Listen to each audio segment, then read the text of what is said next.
नमस्कार दोस्तों, मैं विकास विश्वकर्मा आप सबका स्वागत करता हूं विकास स्टडी पॉइंट में। दोस्तों, इस वीडियो में हम बात करने वाले हैं क्लास 12 का पॉलिटिकल साइंस चैप्टर नंबर 1, जिसका नाम है दो ध्रुवता का अंत। ठीक है, इसका हम इंपॉर्टेंट क्वेश्चन करने वाला हूं। अब यहाँ पे देखिए, ये सीरीज अपनी स्टार्ट हो रही है जहां पे हम इंपॉर्टेंट क्वेश्चन के बारे में करेंगे। एक एक चैप्टर करके सारी चीजें आती जाएंगी। इसका प्लेलिस्ट बना हुआ है और आप जाके वहां पे चेकआउट करते रहिएगा और टाइम टू टाइम आपको ये वीडियो देखने को मिलती रहेगी। एक पार्ट में पूरा चैप्टर कवर अप कर देंगे। ठीक है, तो चलिए स्टार्ट करते हैं वीडियो को। तो सबसे पहले हम इस वीडियो में हम देखेंगे इंपॉर्टेंट क्वेश्चन, जिसमें हम शॉर्ट क्वेश्चन और मीडियम वाले क्वेश्चन जैसे 3 नंबर वाले क्वेश्चन या 4 नंबर वाले क्वेश्चन, और जो लॉन्ग क्वेश्चन है यानी कि 6 नंबर वाले क्वेश्चन, उनको भी हम करने वाले हैं। ठीक है, तो चलिए स्टार्ट करते हैं। सबसे पहले छोटे अंक से लेकर देखिए, अब यहां पे चीजें समझ में आती हैं। पहला क्वेश्चन यह है कि सोवियत संघ के विघटन के समय कम्युनिस्ट पार्टी के महासचिव कौन थे, यानी कि मेन जो पर्सन थे, वहां के मेन जो नेता थे, या आप ये कह लो कि राष्ट्रपति थे, वो कौन थे। ठीक है, तो महासचिव उनको बोला जाता है। महासचिव वहां पे उस टाइम पे कौन थे, तो देखिए ये हो जाएगा सी ऑप्शन, जिसका नाम है मिखाइल गोर्बाचेव। जैसा कि आपको पता है कि जब सोवियत संघ का अंत हुआ था तो उस टाइम पे मिखाइल गोर्बाचेव ही वहां के महासचिव थे, और इन्होंने ही 2 प्रकार की सुधार नीति भी लेके आए थे। एक का नाम था पेरेस्ट्राइका, दूसरे का नाम था ग्लासनोस्ट। 2 ही चीज था। तो इस वजह से यहां पे सी ऑप्शन बिल्कुल ही राइट हो जाएगा, देखने को मिलेगा। चलिए अब बात करते हैं दूसरे क्वेश्चन की। दूसरा क्वेश्चन है, सोवियत संघ में शामिल गणराज्यों की संख्या थी, कितनी थी। तो सोवियत संघ में शामिल गणराज्यों की संख्या थी 15, और जिस टाइम पे सोवियत संघ का विघटन हुआ उस टाइम पे 15 गणराज्य क्या हो जाते हैं, अलग हो जाते हैं। तो इस तरीके के क्वेश्चन आते हैं जो शॉर्ट क्वेश्चन में आते हैं, और भी कुछ क्वेश्चनों की बात कर लेते हैं। चलिए अगला देखते हैं। अब यहां पे देखिए, शॉर्ट क्वेश्चन में यहां पे मैं एमसीक्यू नहीं दूंगा, बल्कि मैं आपको फिल इन द ब्लैंक वाले क्वेश्चन बताऊंगा। देखिए क्या लिखा है, बर्लिन की दीवार डैश डैश डैश का प्रतीक है। किस चीज का प्रतीक है, तो पहला लिखा है शीत युद्ध का प्रतीक है। अच्छा, अब यहां पे ऑप्शन, इसका ऑप्शन तो नहीं दिया जाएगा, आपको सीधा ही आपको आंसर देना पड़ेगा। अदरवाइज पेपर में ऐसा भी आ सकता है कि आपको ABCD करके ऐसे ऑप्शन दिया रहेगा। ठीक है, अदरवाइज आपको समझना पड़ेगा कि बर्लिन की जो दीवार बनाई गई थी वो किस चीज का प्रतीक थी। तो आप शीत युद्ध का भी प्रतीक लिख सकते हो, या फिर इसमें आप ये लिख सकते हो विभाजन का प्रतीक थी, विभाजन। ठीक है, या विभाजन का प्रतीक थी। ठीक है, जो जर्मनी था वो जर्मनी 2 हिस्सों में डिवाइड हो रखा था, एक पूर्वी जर्मनी, दूसरा पश्चिमी जर्मनी। तो पूर्वी जर्मनी अलग, पश्चिमी जर्मनी अलग, और एकदम बीचों बीच आपको समझिए ऐसे ये है जर्मनी देश, और बीच में इसका बर्लिन, और इसका ऐसे डिवाइडेशन हो गया था। 150 किलोमीटर जो था वो दीवार चलाया गया था। अब ये विभाजन हो गया, तो एक को कहा गया पूर्वी जर्मनी, एक को कहा गया पश्चिमी जर्मनी। तो ये विभाजन का भी प्रतीक था, आप ऐसा भी करके लिख सकते हैं। चलिए अब बात करते हैं अगले क्वेश्चन की। क्या लिखा है, USSR का उत्तराधिकारी कौन बना। इसका मतलब क्या हुआ, USSR किसको हम बोलते हैं, तो ये बोलते हैं सोवियत संघ को बोलते हैं। ठीक है, अब USSR जो था इसका उत्तराधिकारी, मतलब जैसे सोवियत संघ का जब विघटन हो गया तो इसके बाद इसका उत्तराधिकारी यानी का किस रूप से जाना जाता है, सोवियत संघ। तो ये है रूस के, क्योंकि उस टाइम पे रूस जो था, रूस ही सबसे ज्यादा ताकतवर था क्षेत्रफल में भी, इसके अलावा सेनाओं में भी। इस वजह से रूस को उत्तराधिकारी माना जाता है USSR का, यानी कि सोवियत संघ का। अगला बात करते हैं, रूस के किन 2 गणराज्यों में अलगाववादी आंदोलन चले। अलगाववादी आंदोलन मतलब अलग होने की मांग कौन से 2 जगहों पे चले थे, तो ये है चेचन्या और दागिस्तान। अब देखिए यहां पे एक चीज मैं आपको बता दूं, ये जितने भी क्वेश्चन मैंने लिखे हैं ना, सब इंपॉर्टेंट है। आपको कहीं ना कहीं अपने यूनिट टेस्ट में देखने को मिलेगा, पेपर में भी देखने को मिलेगा। अभी देखिए आपका पेपर आने वाला है, अभी आपका S7 हुआ, अभी देखिए मॉक टेस्ट होगा, एंड देन फिर आगे चल के आपका प्री बोर्ड होगा, और फिर फाइनल आपका पेपर होगा। तो हर एक जगह पे आपको देखने को मिलेगा। ठीक है, तो रूस के किन 2 गणराज्यों में अलगाववादी आंदोलन चले, एक तो चला था चेचन्या में, दूसरा है दागिस्तान में। ठीक है, इसके अलावा 6 क्वेश्चन है, सोवियत संघ से अलग होने की घोषणा सर्वप्रथम किन गणराज्यों ने की थी। कौन से ऐसे गणराज्य थे जो सोवियत संघ से अलग होने की मांग किए थे, तो यहां पे देखिए रूस, यूक्रेन और बेलारूस, ऐसे ये 3 गणराज्य थे जिन्होंने सर्वप्रथम अलग होने की मांग की थी। इसके अलावा एक क्वेश्चन ऐसा भी बन के आता है कि सोवियत संघ से अलग होने वाला सबसे पहला जो गणराज्य है वो कौन सा है, तो वो है लिथुआनिया। क्या है? लिथुआनिया। इस पे एक और क्वेश्चन आता है, देखिए क्या लिखा है, सर्वप्रथम सोवियत संघ से अलग होने वाले 3 गणराज्य कौन थे? तो सबसे पहले कौन अलग हुआ था? लिथुआनिया अलग हुई थी। ठीक है, इसके अलावा एस्टोनिया और लतानिया। ठीक है, ये 3 ऐसे गणराज्य थे जो सोवियत संघ से अलग हुए थे। अब मैं आपको एक चीज यहां पे बताता हूं, देखिए ये अलग हो गए, जैसे सोवियत संघ से ये अलग हुए थे, सोवियत संघ से ये अलग हुए थे, तो इसके बाद इनमें से जो 12 गणराज्य थे, टोटल कितने थे? 15 में से जो 12 गणराज्य थे, इन्होंने अपना एक संगठन बनाया, CIS, कॉमनवेल्थ इंडिपेंडेंट स्टेट्स करके इन्होंने बनाया था। ठीक है, अब ये अलग तो हो गए, स्वतंत्र राष्ट्रों का राष्ट्रकुल इसको हिंदी में कहते हैं। और जो 3 ऐसे गणराज्य थे जिन्होंने कहा कि हम CIS में शामिल नहीं होंगे, हम अपना स्वतंत्र नीति का निर्धारण करेंगे अलग होकर, वो थे एस्टोनिया, लतानिया और इसके अलावा लिथुआनिया। ये ऐसे भी क्वेश्चन करके आते हैं। ठीक है, चलिए जी आगे बात कर लेते हैं। अब एक शॉर्ट क्वेश्चन और है, समाजवादी सोवियत गणराज्य कब अस्तित्व में आया? यानी कि सोवियत जो संघ है कब अस्तित्व में आया? तो अस्तित्व में आया था 1917 में आया था, यानी कि 1917 में आया था। ठीक है, तो चीजों को एक बार और समझिएगा, अच्छे से पढ़िएगा, चीजें डेफिनेटली आपको याद होंगी।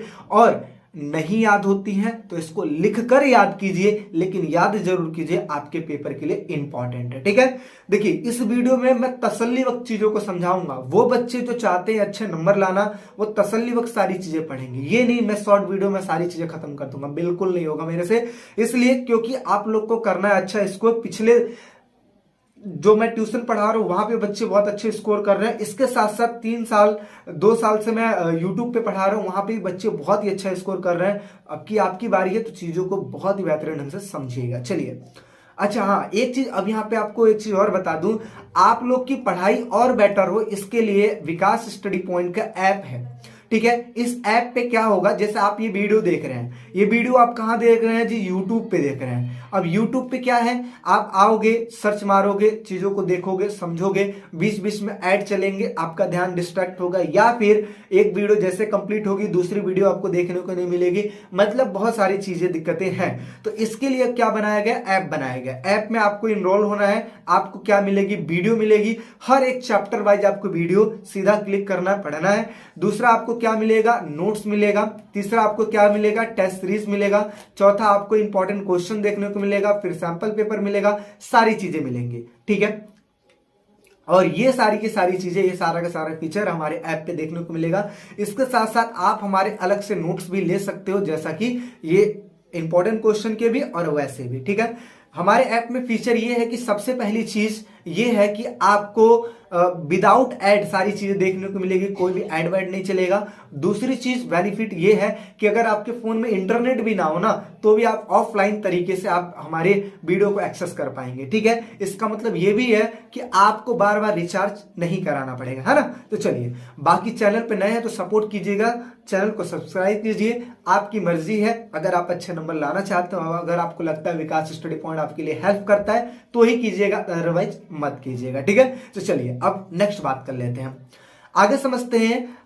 9वां क्वेश्चन है, यूएसए और यूएसएसआर का विस्तार रूप लिखिए। तो विस्तार रूप लिखना है इसका, तो दोनों तरीके से मैंने आपको बताया है, इंग्लिश में भी और हिंदी में भी। अब बच्चों के दिमाग में एक क्वेश्चन आ गया, भैया अगर मान लीजिए कि अगर आ गया पेपर में, तो क्या हम इंग्लिश में लिख सकते हैं? तो बिल्कुल, आप चाहे इंग्लिश में लिखिए, चाहे हिंदी में लिखिए, चाहे दोनों लिखिए, आपकी मर्जी है।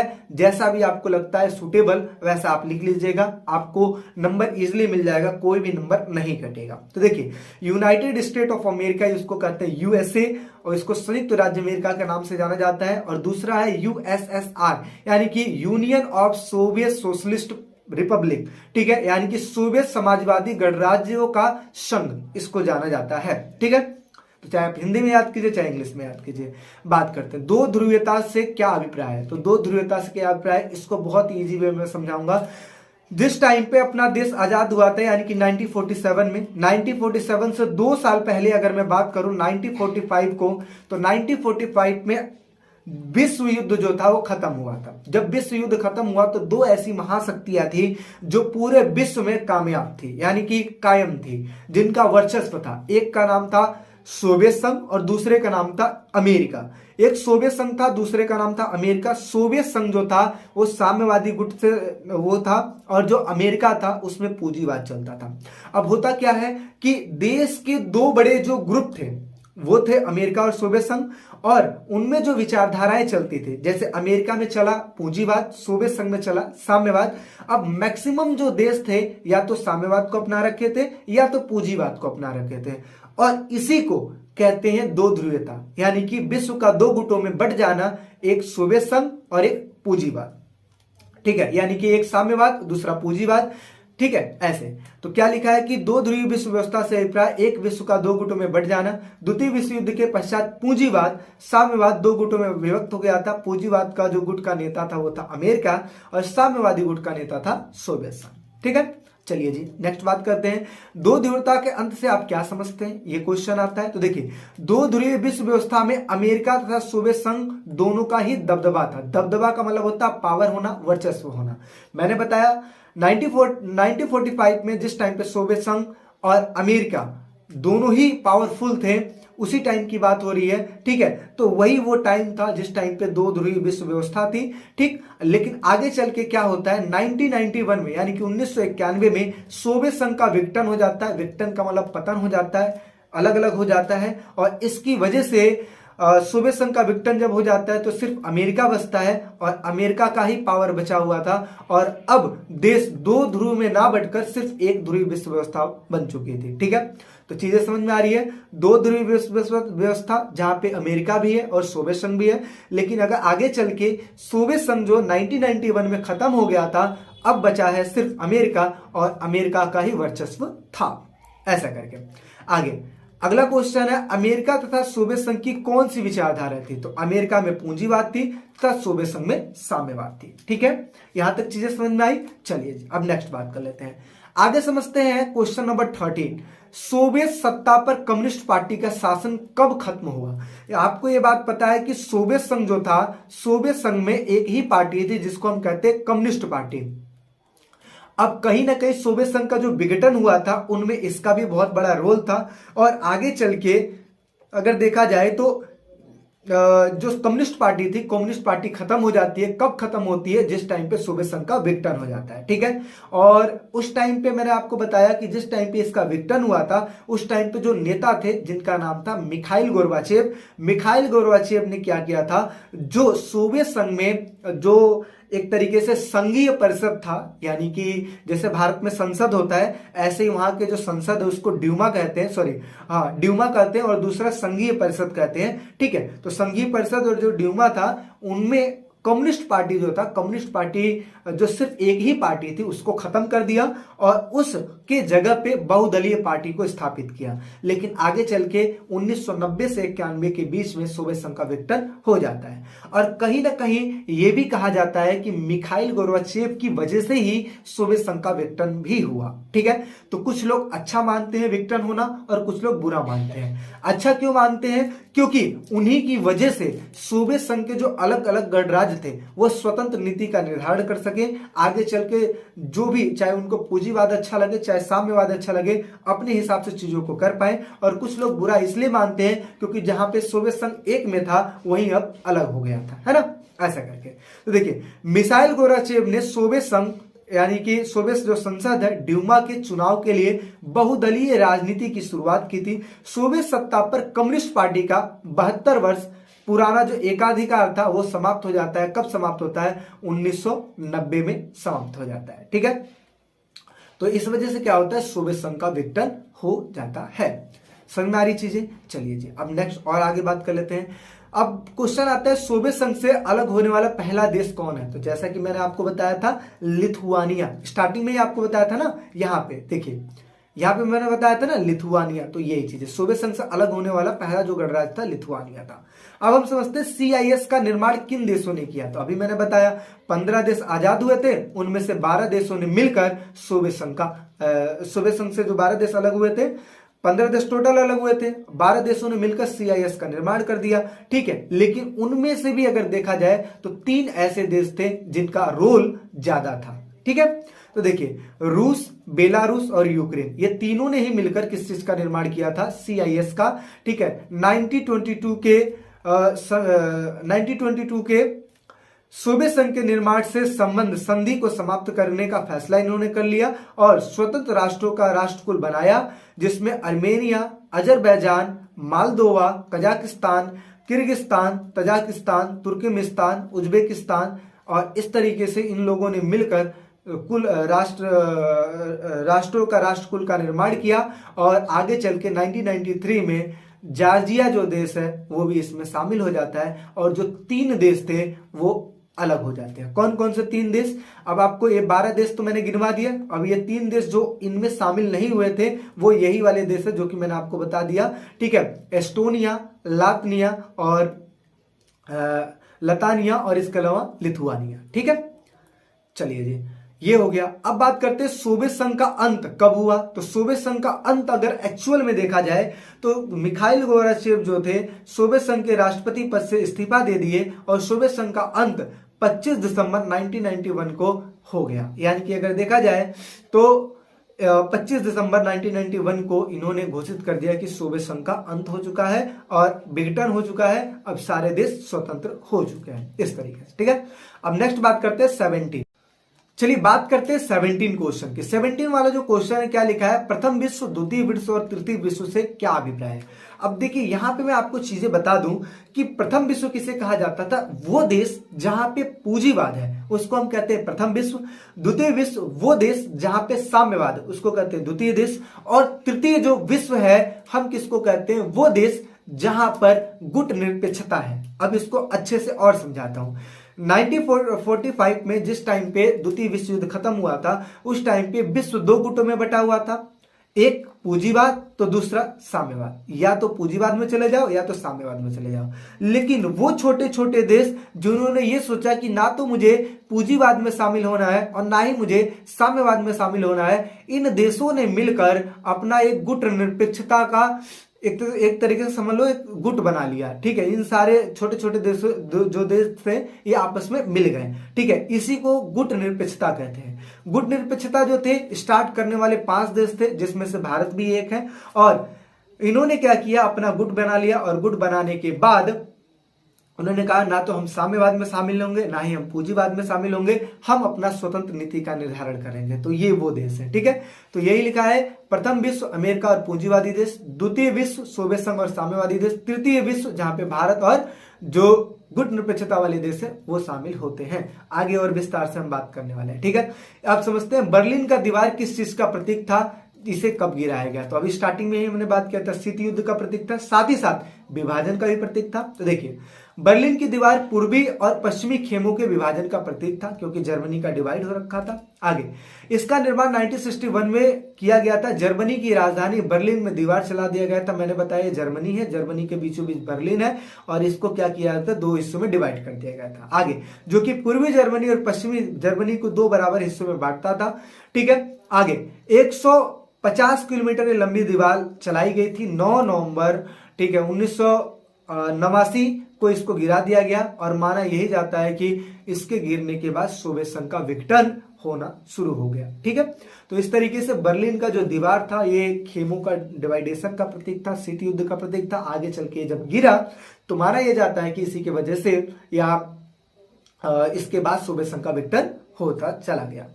नेक्स्ट बात करते हैं, आगे समझते हैं सोवियत संघ की प्रणाली क्या थी और इसकी विशेषताएं बताइए। तो प्रणाली मैंने बताया सोवियत संघ की प्रणाली जो थी वो साम्यवादी पे आधारित थी। जैसा कि मैंने आपको बताया साम्यवादी व्यवस्था वो व्यवस्था होती है जिसमें गवर्नमेंट का रोल ज्यादा होता है, गवर्नमेंट सबको एक जैसा देखती है, ठीक है। ये समता मूलक समाज पर ध्यान देती है, यानी कि जहां पे सारे लोग बराबर होते हैं ऐसे समाज पे ज्यादा ध्यान देती है। समाजवाद के आदर्शों पर आधारित होती है। यहाँ निजी संपत्ति का विरोध होता है, यानी कि कोई भी अपनी पर्सनल प्रॉपर्टी नहीं रखता है तथा समाज को समानता के सिद्धांत पर व्यवस्थित करना चाहते हैं। यहां पर साम्यवादी पार्टी का शासन था जिसमें किसी अन्य दल या विपक्षी दल का कोई भी जगह नहीं था। इसका मतलब क्या है, जैसे भारत में आपने देखा होगा भाजपा होगी, कांग्रेस, आम आदमी पार्टी और इससे संबंधित बहुत सारी पार्टियां होंगी ना, लेकिन उस समय वहां पे सिर्फ और सिर्फ एक ही पार्टी थी जिसको कहते हैं कम्युनिस्ट पार्टी। ठीक है, तो देखिए अर्थव्यवस्था योजनाबद्ध और राज्य के नियंत्रण में हुआ करता था। ठीक है, अब इसकी विशेषताओं की बात करें तो सबसे पहली चीज है सोवियत संघ का जो क्षेत्रफल है काफी बड़ा था। सोवियत संघ खनिज संसाधन, सैनिक, टेक्नोलॉजी इत्यादि चीजों में भरपूर था। जनता की न्यूनतम जीवन स्तर सुनिश्चित कर रखा था। इसका मतलब क्या होता है, जो जनता है ना, ये मान लो कि हर वो चीज जो जनता के लिए जरूरी होती, छोटी से छोटी चीज, हर एक चीज को सुनिश्चित कर रखा था वहां पे सोवियत संघ ने। इसके अलावा स्वास्थ्य सुविधा के ऊपर, शिक्षा के ऊपर, बच्चों की देखभाल के लिए, लोक कल्याण के लिए रियायती दामों पर चीजें उपलब्ध थी। रियायती दाम का मतलब क्या होता है, कम से कम दामों पर। अब बताता हूं कैसे। जैसे आपने देखा होगा बहुत सारी डिस्पेंसरी होती है जहां पे 1 रुपए लेके जाओ और दवाई लेके आ जाओ। क्या उस दवाई की कॉस्ट 1 रुपए है? नहीं, लेकिन फिर भी आपसे 1 रुपए इसलिए लिया जाता है ताकि आपको ऐसा ना लगे कि चीजें फ्री में मिल रही है। ठीक है, और इसी को कहते हैं रियायती दाम। तो इतने कम कम दामों पर वहां पे सारी चीजें उपलब्ध थी। इसके अलावा वहां पे बेरोजगारी बिल्कुल नहीं थी। हर चीजों पर सरकार का नियंत्रण होता था, चाहे वो भूमि हो या फिर कोई अन्य संपदा, हर एक चीज पे सोवियत संघ का नियंत्रण होता था। ठीक है, नेक्स्ट बात कर लेते हैं सोवियत संघ के विघटन के उत्तरदायी कारण क्या थे, यानी कि सोवियत संघ के विघटन के उत्तरदायी कारण क्या थे।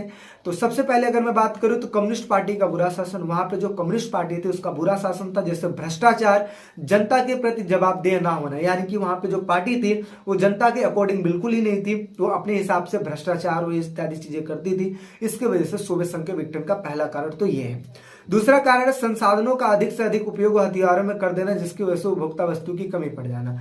अब अमेरिका को पीछे करने के लिए सोवियत संघ ने क्या किया, ज्यादा से ज्यादा हथियारों का प्रोडक्शन किया। और हथियारों में जब प्रोडक्शन करोगे तो पैसा तो लगेगा ही, और जब पैसा ज्यादा लगेगा तो क्या उपभोक्ता वाली वस्तु यानी कि खाने की जो वस्तु उस पर आप ध्यान दे पाओगे? नहीं दे पाओगे। और यही कहीं ना कहीं कारण था सोवियत संघ का विघटन का। दूसरा है नौकरशाही का शिकंजा कसता चला गया। इसका मतलब क्या हुआ कि जब लोगों के अंदर ये भावना आ जाए कि सिर्फ और सिर्फ मुझे तो काम ही करना, मालिक बनने का अधिकार नहीं है यहाँ पे, तो लोगों के दिमागों में एक नेगेटिविटी फैल जाती है और इसकी वजह से लोग क्या है, ढंग से काम नहीं करते हैं। इसकी वजह से नौकरशाही का शिकंजा भी एक तरीके से सोवियत संघ के विघटन का एक कारण था। आगे लोगों को गलत जानकारी मिल रहा है कि सोवियत संघ विकास कर रहा है। अगर आप देखो आज न्यूज वाले जितने भी हैं, अगर ये हमें गलत इंफॉर्मेशन दे कि हाँ इंडिया विकास कर रहा है, विकास कर रहा है, विकास कर रहा है, और एक्चुअल में देखा जाए महंगाई बहुत तेजी से बढ़ती जाए, तो क्या हम एक्सेप्ट करेंगे इन चीजों को? नहीं ना। तो सही इंफॉर्मेशन का मिलना बहुत ही ज्यादा जरूरी होता है। तो वहां के लोगों को गलत जानकारी मिल रहा था सोवियत संघ विकास कर रहा है, लेकिन इसका जस्ट अपोजिट हो रहा था, वहां पे महंगाई बढ़ती जा रही थी। इसके अलावा खाद्यान्न संकट के कारण उपभोक्ता वस्तुओं का आयात करना पड़ गया। मैंने बताया जो उपभोक्ता वस्तु की जो कमी थी, अब खाने की वस्तु थी नहीं वहां पे। क्यों?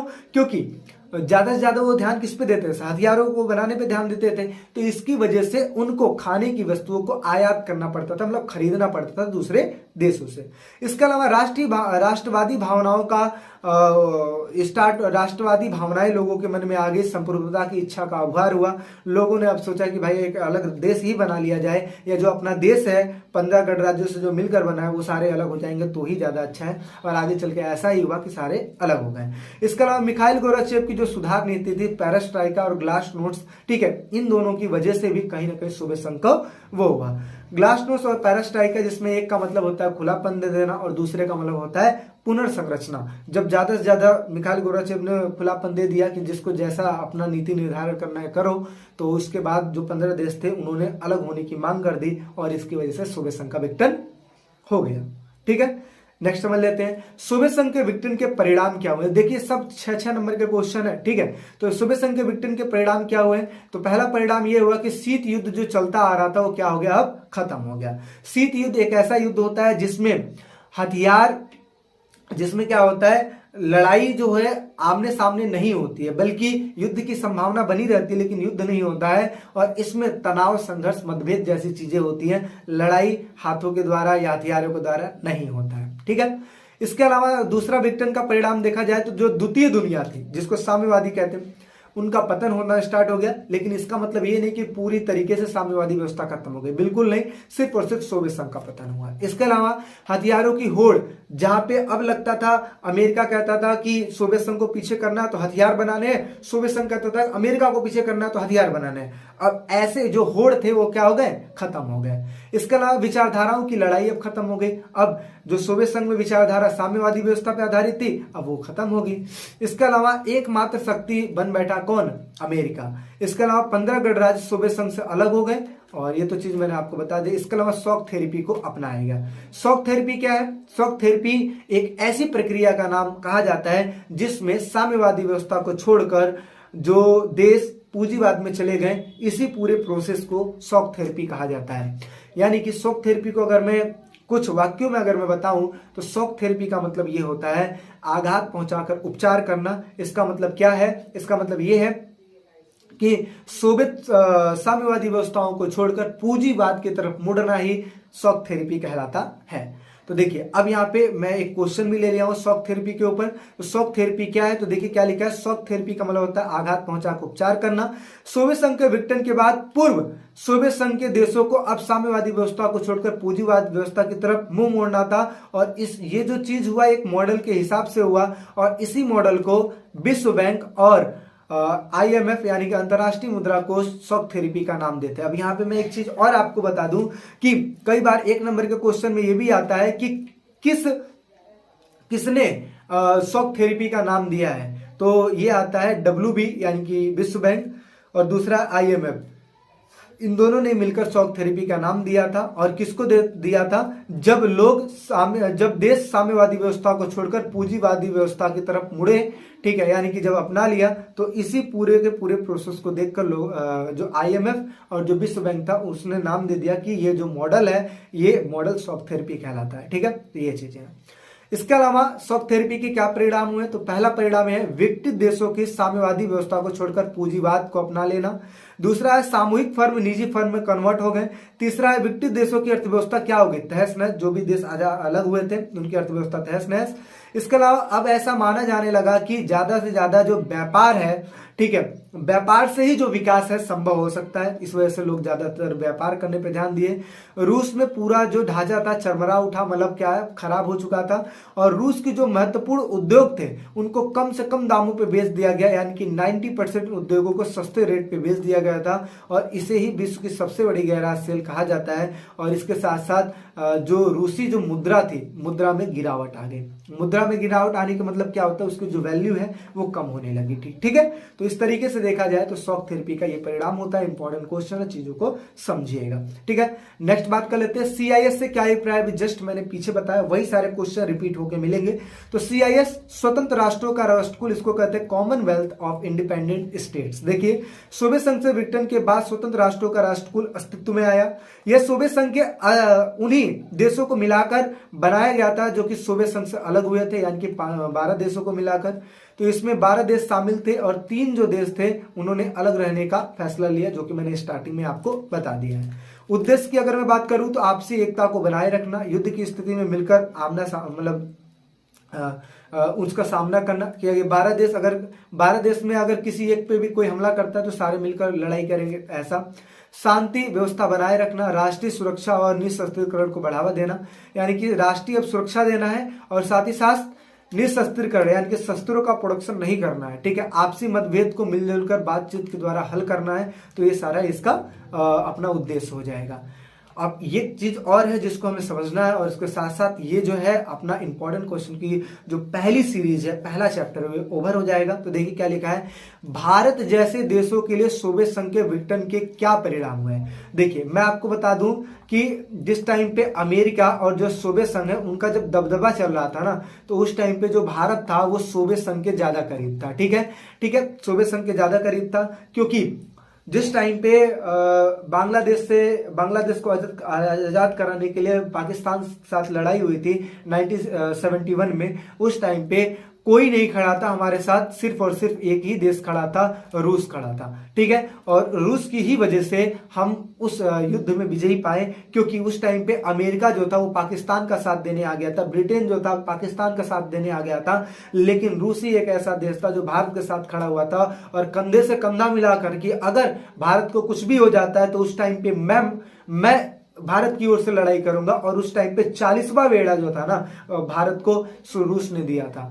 अमेरिका ने हमला कर दिया था, हमला क्या किया था, 7वां बेड़ा भेज दिया था लड़ाई करने के लिए। उस टाइम पे रूस जो था हमारी ओर से खड़ा था और उस टाइम पे सोवियत संघ जो मतलब जिसको हम पूरा सोवियत संघ कहते हैं, ठीक है, उस टाइम पे जो रूस यानी कि सोवियत संघ था वो भारत की मदद करने आया था और इसी की वजह से जो रूस है, रूस के साथ भारत का संबंध काफी अच्छा रहा है। ठीक है, तो काफी धक्का हमें लगा था उस टाइम पे, इसलिए क्योंकि सोवियत संघ जो कि इतना बढ़िया था उसके आगे अमेरिका भी कुछ नहीं बोलता था। ठीक है, अब उसका जब विघटन हुआ तो जाहिर सी बात है भारत के ऊपर प्रभाव तो पड़ना ही था। ठीक है, लेकिन फिर भी चीजें सुधरी। देखिए क्या लिखा है, शीत युद्ध को रोकने की इच्छा करने वाले राष्ट्र में भारत अग्रणी राष्ट्र है। मतलब क्या, हमेशा भारत खड़ा था कि शीत युद्ध को रोका जाए।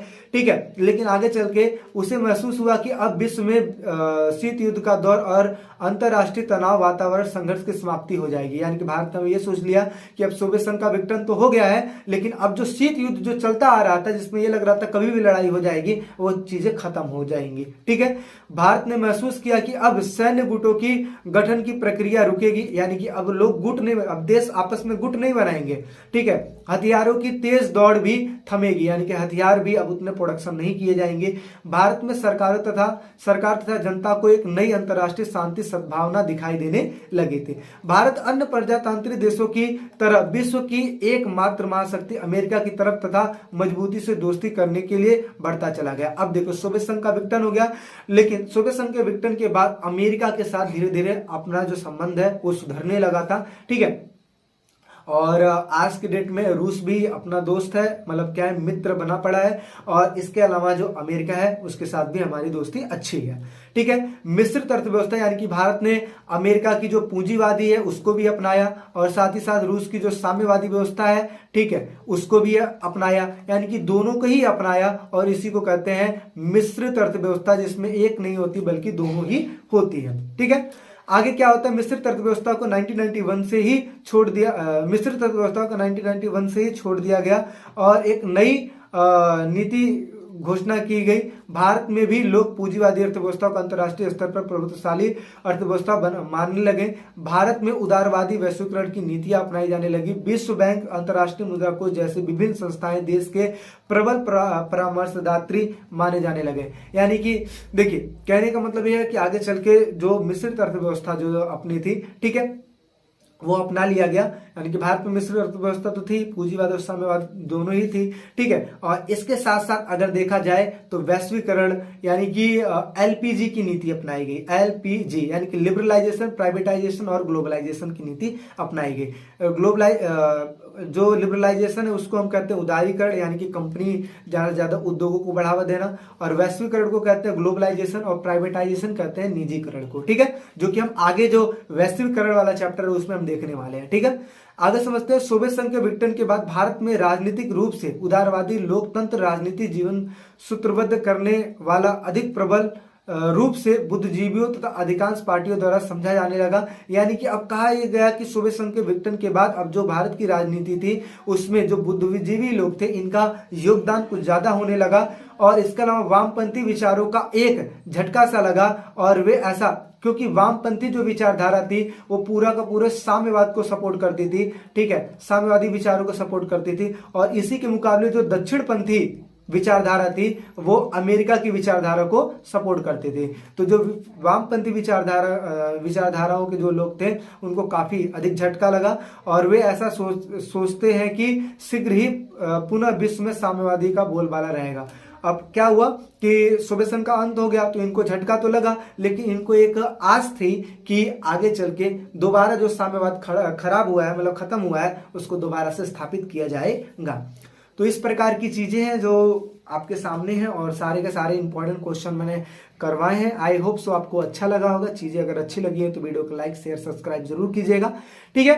और बाकी किसी भी चीज में अगर कोई दिक्कत है, कोई डाउट है या कोई सुझाव आपको देना है, अगर आपको ऐसा लगता है तो कमेंट सेक्शन आपके लिए बिल्कुल ओपन है। आप चीजों को मतलब लिख लिख के भर दीजिए अच्छी चीजें। और इसके साथ साथ ऐसे आपस में भी अगर आप देखो कमेंट सेक्शन में आपस में भी बात करते हो तो कुछ क्वेश्चन करके बात किया करो। फॉर एग्जांपल अगर चैप्टर से रिलेटेड कोई क्वेश्चन है तो वो करा करो, ठीक है। और उससे रिलेटेड अगर आपको आंसर आता है तो वो भी उसका आंसर भी दिया करो। तो इससे क्या रहेगा कि एक दूसरे जो लोग हैं एक दूसरे की हेल्प करेंगे, ठीक है। और जब एक दूसरे की हेल्प करेंगे तो जाहिर सी बात है अच्छे नंबर आएंगे। तो इस तरीके से आई होप सो आपको सारी चीजें अच्छी लगी होंगी। अच्छी लगी हो तो वीडियो को लाइक शेयर सब्सक्राइब करें।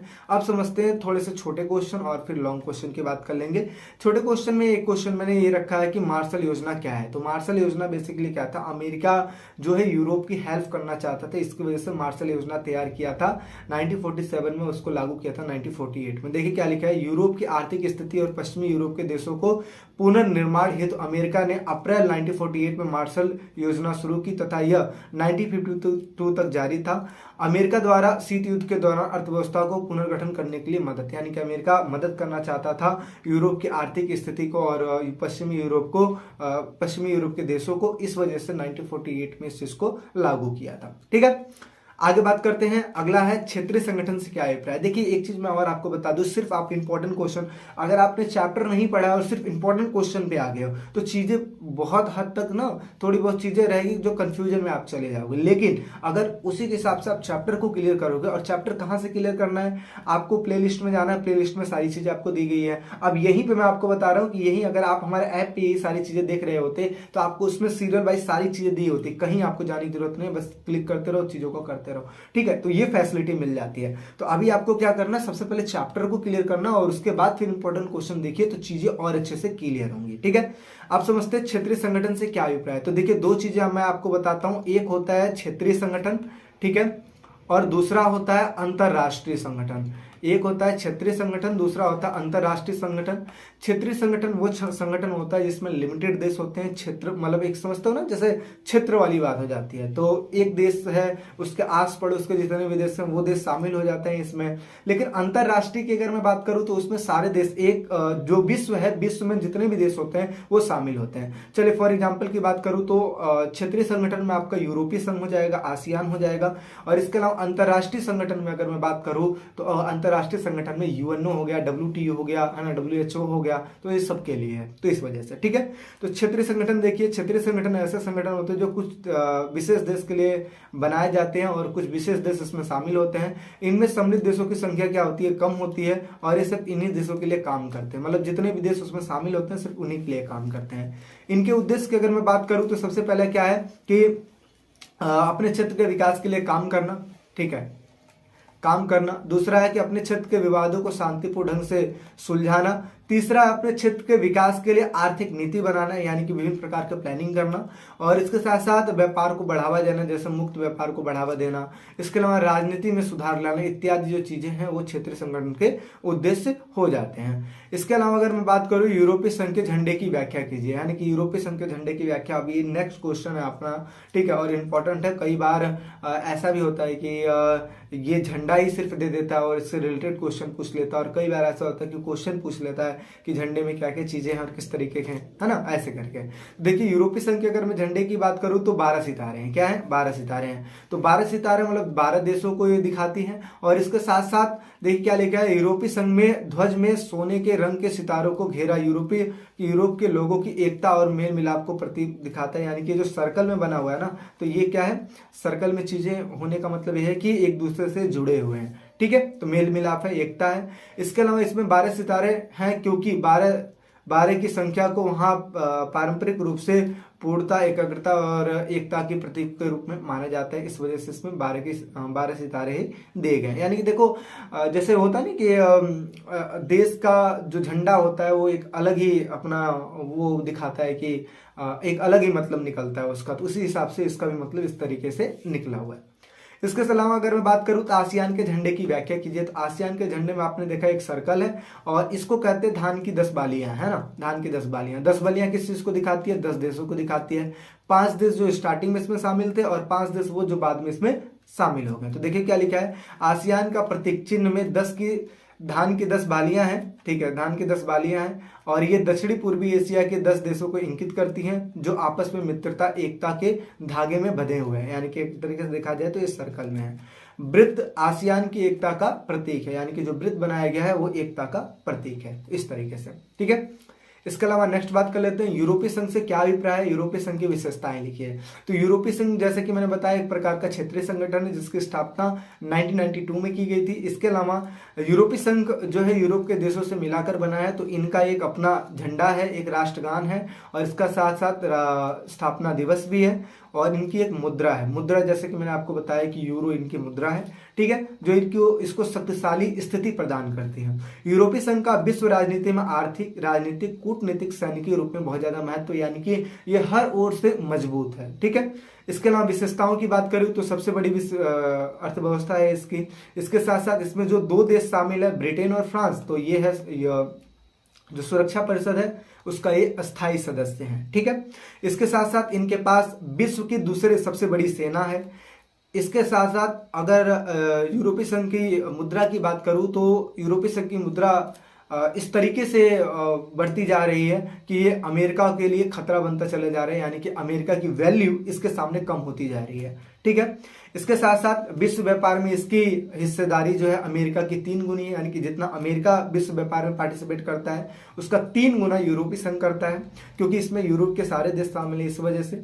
इसके साथ साथ परमाणु बमों की यहाँ पे बहुतायत है, यानी कि बहुत सारे मात्रा में है। अंतरिक्ष विज्ञान प्रौद्योगिकी के मामले में यूरोपीय संघ जो है वो दूसरे स्थान पर आता है। तो ये तो हम इसकी विशेषता की बात कर लिए कि विशेषताएं ये है। अब हम बात करने वाले हैं कि कुछ कमियां भी है ना। देखिए कोई भी कितना भी बढ़िया चीज हो लेकिन उसमें कमियां कुछ ना कुछ तो रहती हैं। तो कमियां क्या है? तो कमियां देखिए, नए सदस्य देशों को शामिल करने पर लेकर विवाद, यानी कि यूरोपीय संघ जिस टाइम पे बना तो उसमें कम देश थे, लेकिन आने वाले समय में इसमें देशों की संख्या बढ़ती चली गई और इसकी वजह से जो ब्रिटेन है वो हमेशा परेशान रहता था और ब्रिटेन अपने आप को यूरोपीय संघ से अलग भी कर लिया, है ना। तो इसकी वजह से एक कमी यह है कि नए सदस्य देशों को लेकर तालमेल नहीं बिठ पाता है। दूसरा है यूरो जो मुद्रा है वो सभी देश मानने के लिए तैयार नहीं, जैसे कि मैंने स्टार्टिंग में आपको बताया जो स्वीडन है ना, वो मानने के लिए तैयार नहीं है। इसके अलावा सदस्य देशों की तालमेल में कमी, यानी कि आपस में कोऑर्डिनेशन नहीं बैठ पाता है। इसके अलावा ब्रिटेन के पूर्व प्रधानमंत्री जो है उन्होंने ब्रिटेन को यूरोपीय बाजार से अलग रखा, यानी कि आपस में तालमेल की कमी थी। इसकी वजह से ये सारी चीजें देखने को मिली और कई बार ये भी 2 नंबर के क्वेश्चन में देखने को मिल जाता है। तो चीजों को थोड़ा सा अच्छे से देखिएगा, ठीक है। बाकी वीडियो कैसी लग रही है लाइक करके जरूर बताइएगा। चलिए नेक्स्ट बात कर लेते हैं। अगला क्वेश्चन लिखा है आसियान से क्या अभिप्राय है, इसके उद्देश्य लिखिए। तो ASEAN association of south east Asian nation, ये हमेशा आपको याद होना चाहिए, ASEAN, है ना। तो आसियान, इसको इंग्लिश में ASEAN कहते हैं, association of south east Asian nation, यानी कि दक्षिणी पूर्वी एशियाई राष्ट्रों का संघ। अब देखिए इसका निर्माण क्यों किया गया था। जाहिर सी बात है किसी भी चीज का निर्माण तभी किया जाता है जब देशों में संकटें पैदा हो जाती है। फॉर एग्जाम्पल के लिए आज देखते हो कि हम दोस्ती करते हैं लोगों से, तो देखो सिंपल सी बात है यार, कोई इंसान दोस्ती भी करेगा तो कुछ ना कुछ मतलब होता है। जैसे मान लो कि मैं अपने से ज्यादा पढ़ने वाले के साथ में दोस्ती कर रहा हूं, तो मेरा मकसद यही है कि मैं उससे हेल्प ले पाऊं, उसकी वजह से मेरी स्टडी बेटर हो पाएगी। तो मतलब के लिए हुआ कि नहीं हुआ। ऐसे ही क्या हुआ कि कुछ देश थे जिसमें संकट पैदा थी, तो उन्होंने सोचा कि यार ऐसे तो हम अकेले अकेले लड़ेंगे तो संकट का सॉल्यूशन तो हो नहीं पाएगा। एक काम करते हैं, सब मिल जाते हैं, मिलकर एक संगठन तैयार कर लेते हैं और फिर देखते हैं कौन हमारे साथ मतलब लड़ाई करता है या लड़ता है। तो जाहिर सी बात है जब एक ग्रुप होता है तो ग्रुप में कोई लड़ता नहीं है। तो ऐसे ही जो आसियान की स्थापना हुई थी, ये वियतनाम संकट, कंबोडिया संकट और इन जैसे क्षेत्रों के जो देश हैं उनमें इस तरीके का जो चीज है कि हाँ भाई हमें विकास करना है। एक तो संकटों की वजह से इसका निर्माण किया गया कि संकट बार बार पैदा हो जाता था, कोई भी आक्रमण कर देता था। और दूसरी चीज ये है कि ये इन्होंने सोचा कि एक काम करते सारे लोग मिलकर विकास करेंगे, ठीक है। तो विकास करने की आवश्यकता ने मिलकर दक्षिणी पूर्वी राष्ट्रों को एक क्षेत्रीय संगठन बनाने के लिए क्या किया, प्रेरित किया, ठीक है। तो यही लिखा है कि आसियान एक राष्ट्रों का संस्था है और इसकी स्थापना वियतनाम संकट, कंबोडिया संकट और इन क्षेत्रों के देशों के पारंपरिक प्रयत्नों के विकास करने की आवश्यकता ने मिलकर दक्षिण पूर्वी राष्ट्रों को एक क्षेत्रीय संगठन बनाने के लिए प्रेरित किया। अगस्त 1967 में Indonesia, Philippines, Malaysia, Thailand, Singapore ने मिलकर इसकी स्थापना की थी, यानी कि 5 देश मिलकर स्थापना किए थे। आगे चल के 5 देश और इसमें जुड़ जाते हैं। अब आपको कमेंट सेक्शन में बताना है कि कौन से और 5 देश इसमें ऐड हुए, ये आपको बताना है कमेंट सेक्शन में, ठीक है। तो चलिए अब बात करते हैं आसियान के उद्देश्य। तो देखिए, सदस्य देशों में आर्थिक, सामाजिक, वैज्ञानिक, प्रशासनिक सहयोग को बढ़ाया जाए और इन क्षेत्रों में आर्थिक, सामाजिक, सांस्कृतिक विकास की गति में तेजी लाई जाए। क्षेत्रीय शक्ति और सुरक्षा को स्थापित किया जाए और कृषि, व्यापार तथा उद्योग के विकास में सहयोग किया जाए। किसी एक देश पर आक्रमण करना सभी देशों पर आक्रमण समझा जाएगा और सदस्य देशों में परस्पर मतभेद के समय में शांतिपूर्ण और बातचीत के द्वारा इस चीज को हल करना। अब इनका मतलब क्या हुआ, एक एक करके चीजों को समझाता हूँ। सबसे पहले चीज क्या है कि सामाजिक, वैज्ञानिक, प्रशासनिक चीज में सहयोग करना, ठीक है। दूसरा क्या है कि आर्थिक, सामाजिक, सांस्कृतिक चीजों में विकास लाना, यानी कि गति लाना। तीसरा है कि क्षेत्रीय शांति सुरक्षा, जब हम आपस में रहेंगे तो कोई भी जाहिर सी बात है लड़ाई करेगा नहीं, जो लड़ाई करेगा नहीं तो सुरक्षा मिलेगी, और जब सुरक्षा रहेगी तो शांति रहेगी। आगे व्यापार और कृषि उद्योग में विकास करना, आपस में मिलकर रहेंगे तो व्यापार भी होगा। और एक देश पर अगर कोई आक्रमण करेगा तो सभी देशों पर आक्रमण समझा जाएगा, यानी कि कहते हैं ना मिलकर मुकाबला करेंगे ये। और इसके अलावा शांतिपूर्ण और बातचीत के द्वारा हम चीजों को हल करेंगे। तो इस तरीके की चीजें हैं, ठीक है। अब समझते हैं कि भारत और रूस के संबंध कैसे हैं, किस तरीके से भारत और रूस के संबंध हैं। देखिए, भारत और रूस के संबंध हमेशा से मधुर देखने को मिले हैं, क्योंकि रूस को पहले आप ऐसा भी कह सकते हो कि सोवियत संघ के रूप में जाना जाता था। तो उस टाइम पे भी चीजें अच्छी थी, आज की डेट में भी अच्छी हैं। तो अगर देखा जाए तो हमेशा से जो संबंध है वो मधुर रहे हैं। भारत रूस से हथियार खरीदता है और रूस ने सदैव भारत की सहायता की है।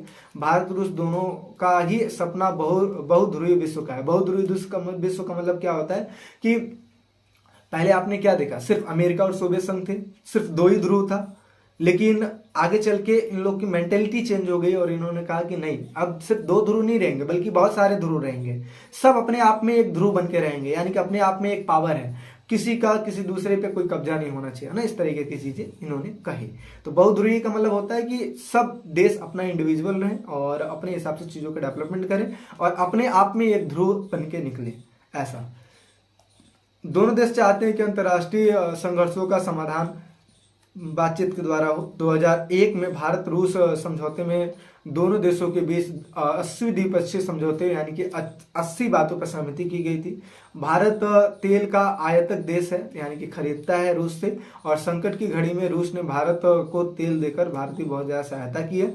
रूस ने भारत के परमाणु की योजना में तथा आंतरिक उद्योग में हमेशा से सहायता करता है। अभी देखिए G20 हुआ था, तो G20 में बहुत देशों के जो लोग आए थे, आपस में मीटिंग हुई, बातचीत हुई। तो ये क्यों हुआ, बेसिकली सारे मिलके आपसी जो चीज है उसको, विकास को, गति को बढ़ाएंगे और एक दूसरे देश में जो चीज की कमी है उस चीज को सप्लाई करेंगे, देंगे और विकास की ओर अग्रसर होंगे। यही सबका उद्देश्य होता है, ठीक है।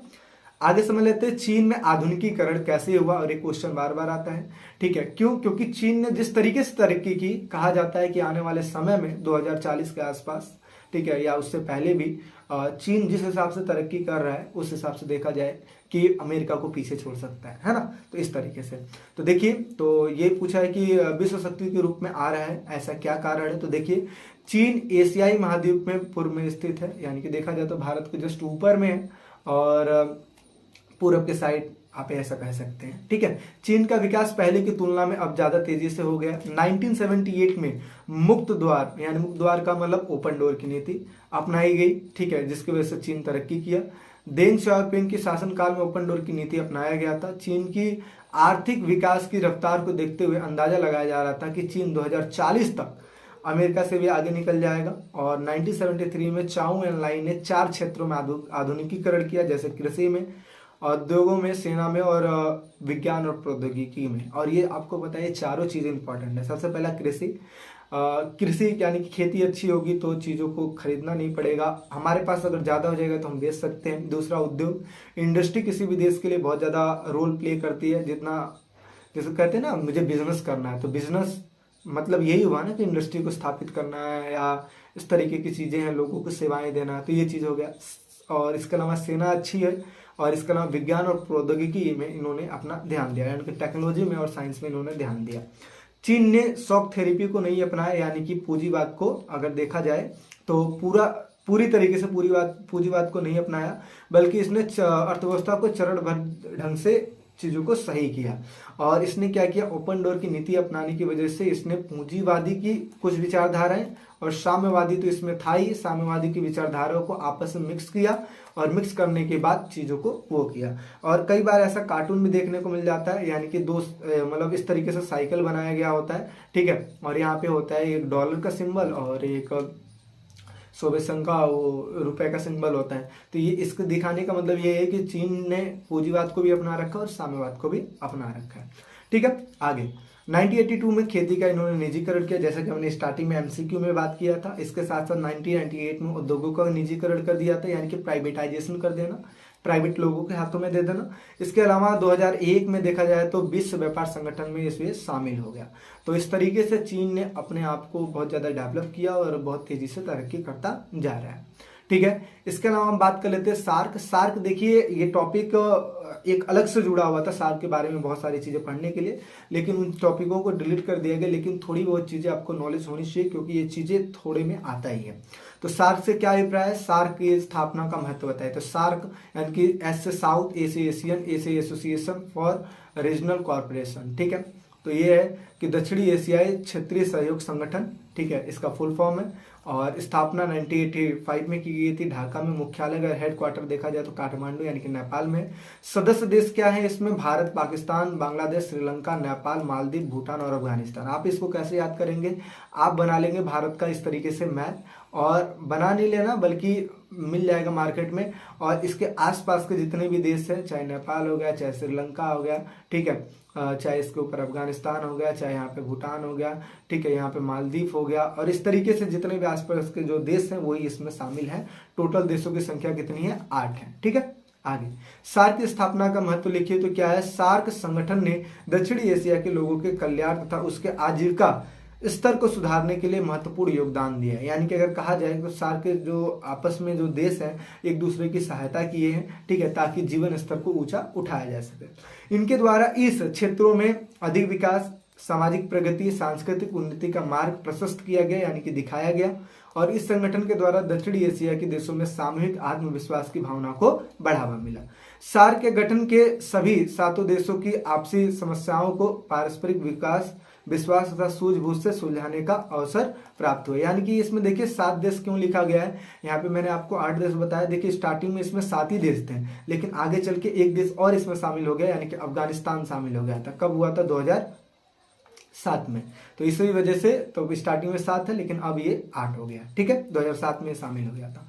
तो इस तरीके से आपस में कोई भी चीज है, बातचीत, मतलब कोई भी लड़ाई झगड़ा है तो बातचीत के द्वारा सॉल्व किया जाए, ये सब इसका उद्देश्य है, ठीक है। चलिए नेक्स्ट बात कर लेते हैं। यूरोपीय संघ की कोई 4 साझी विशेषताएं बताइए जो आपस में मिलती जुलती यानी कि सबकी हो। तो सबसे पहला है कि यूरोपीय संघ का जो झंडा है, राष्ट्रगान है, इसका स्थापना दिवस सबके लिए एक जैसा, ये मुद्रा भी सबका एक ही है। और अन्य देशों से संबंधों के मामले में इसने काफी हद तक साझी विशेषता सुरक्षा की नीति बना ली है। और नए सदस्य देशों को शामिल करने हेतु यूरोपीय संघ ने सहयोगों के दायरे में विस्तार की कोशिश की है, यानी कि आपस में कोऑर्डिनेशन इन्होंने बढ़ाया है। और साथ ही साथ जो नए देश है शामिल जो होना चाहते हैं उनको भी शामिल होने का मौका दिए है। यूरोपीय संघ का आर्थिक, राजनीतिक, कूटनीतिक, सैनिक प्रभाव बहुत ही ज्यादा जबरदस्त है। 2005 में यह दुनिया की सबसे बड़ी अर्थव्यवस्था थी। इसका सकल घरेलू उत्पाद यानी कि जीडीपी यानी कि देखा जाए तो 12,000 अरब डॉलर से अधिक था, जो कि अमेरिका से भी थोड़ा अधिक था, ठीक है। इसकी मुद्रा यूरो अमेरिका डॉलर के प्रभुत्व के लिए खतरा बनता जा रहा है और विश्व व्यापार में इसकी हिस्सेदारी अमेरिका की 3 गुना है, ठीक है। यूरोपीय संघ के 2 सदस्य देश ब्रिटेन और फ्रांस सुरक्षा परिषद के स्थायी सदस्य हैं। और ये होना बहुत ही ज्यादा, आपको पता है इसका मतलब क्या हुआ, यूएनओ का सुरक्षा परिषद बनना, सुरक्षा परिषद का स्थायी सदस्य बनना अपने आप में ही एक बहुत बड़ी बात है, क्योंकि इसमें सिर्फ 5 देशों को मौका दिया गया है। सिर्फ 5 देश ही इसमें शामिल हैं। जैसे कौन कौन से, पहला है अमेरिका, दूसरा है रूस, तीसरा है चीन, चौथा है ब्रिटेन, 5वां है फ्रांस। सिर्फ 5 ही देश है जो इसमें शामिल है, ठीक है। भारत को भी बार बार शामिल करने की बात होती है, लेकिन अभी तक ये मौका नहीं आ पाया जिसमें भारत स्थायी सदस्य बन पाए। और स्थायी सदस्य देश तो बन जाता है, कई बार बना हुआ है, लेकिन स्थायी सदस्य देश नहीं बन पाया अभी तक। तो इसी वजह से कोशिश बार बार की जा रही है, ठीक है। तो ये सुरक्षा परिषद के यूरोपीय संघ के अनेक देश सुरक्षा परिषद के अस्थायी सदस्य देशों में भी शामिल है। यानी कि ये जो दो हैं ये तो सुरक्षा परिषद के स्थायी सदस्य में शामिल तो है ही, साथ ही साथ यूरोपीय संघ के और भी जो देश है ना ये भी सुरक्षा परिषद के अस्थायी सदस्य के रूप में शामिल हैं। यानी कि ये और प्लस पॉइंट है, दो तो है वो तो फिक्स है, लेकिन और भी जो देश हैं वो भी शामिल है। ठीक है, इस तरीके से आगे भारत और चीन के संबंधों की व्याख्या कीजिए। तो देखिए भारत और चीन के संबंधों की अगर मैं बात करूं यही शायद लास्ट टॉपिक है। ठीक है, और हाँ ये लास्ट टॉपिक है तो चीजों को देख लीजिए। क्या लिखा है, प्राचीन काल से ही भारत तथा चीन के आपसी संबंध बहुत ही मित्रतापूर्ण रहे हैं, लेकिन बीच में कुछ ऐसी गतिविधियां हो गई थी जिसकी वजह से भारत और चीन में लड़ाई हो गई थी। देखिए क्या लिखा है, 1949 में चीन में जब साम्यवादी शासन की स्थापना हुई थी तो भारत ने उसे मान्यता प्रदान की थी। यानी कि 1949 में चीन में जब साम्यवादी स्थापना हुई थी यानी साम्यवादी शासन की स्थापना हुई थी तो भारत ने उसको मान्यता प्रदान की थी। 1951 में जब चीन के प्रधानमंत्री चाउ एन लाई भारत आए तो हिंदी चीनी भाई भाई के नारे लगे थे, उनका स्वागत किया गया था। और इसके साथ साथ पंचशील समझौता किया गया था तब 29 अप्रैल 1954 में। यानी कि 5 बातों पर सहमति की गई थी कि हम आप एक दूसरे के मामले में कोई हस्तक्षेप नहीं करेंगे, एक दूसरे देश की इज्जत करेंगे, आपस में कोऑर्डिनेशन बना के रखेंगे। तो मतलब 5 बातों पे इन्होंने सहमति की थी।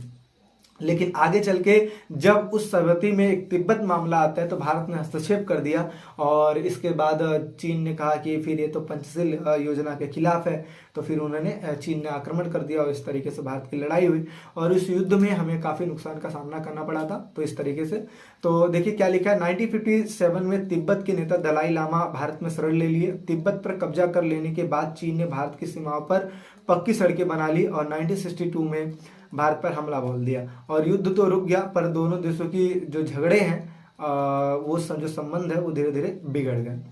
1965 ईस्वी में 1971 में भारत पाक युद्ध के दौरान चीन व्यवहार भारत के प्रति शत्रुतापूर्ण रहा है। इसका मतलब शत्रुतापूर्ण होने का मतलब क्या हुआ कि जब जब पाकिस्तान के साथ लड़ाई हुई, चाहे 65 की बात हो चाहे 71 की बात हो, तो चीन ने हमेशा सपोर्ट किया है पाकिस्तान को और जबकि जो रूस है वो हमेशा सपोर्ट किया भारत को, है ना। इस तरीके से इसके संबंध कुछ आपस में आगे चल के धीरे धीरे संबंधों में कुछ मधुरता आई है। 1976 में फिर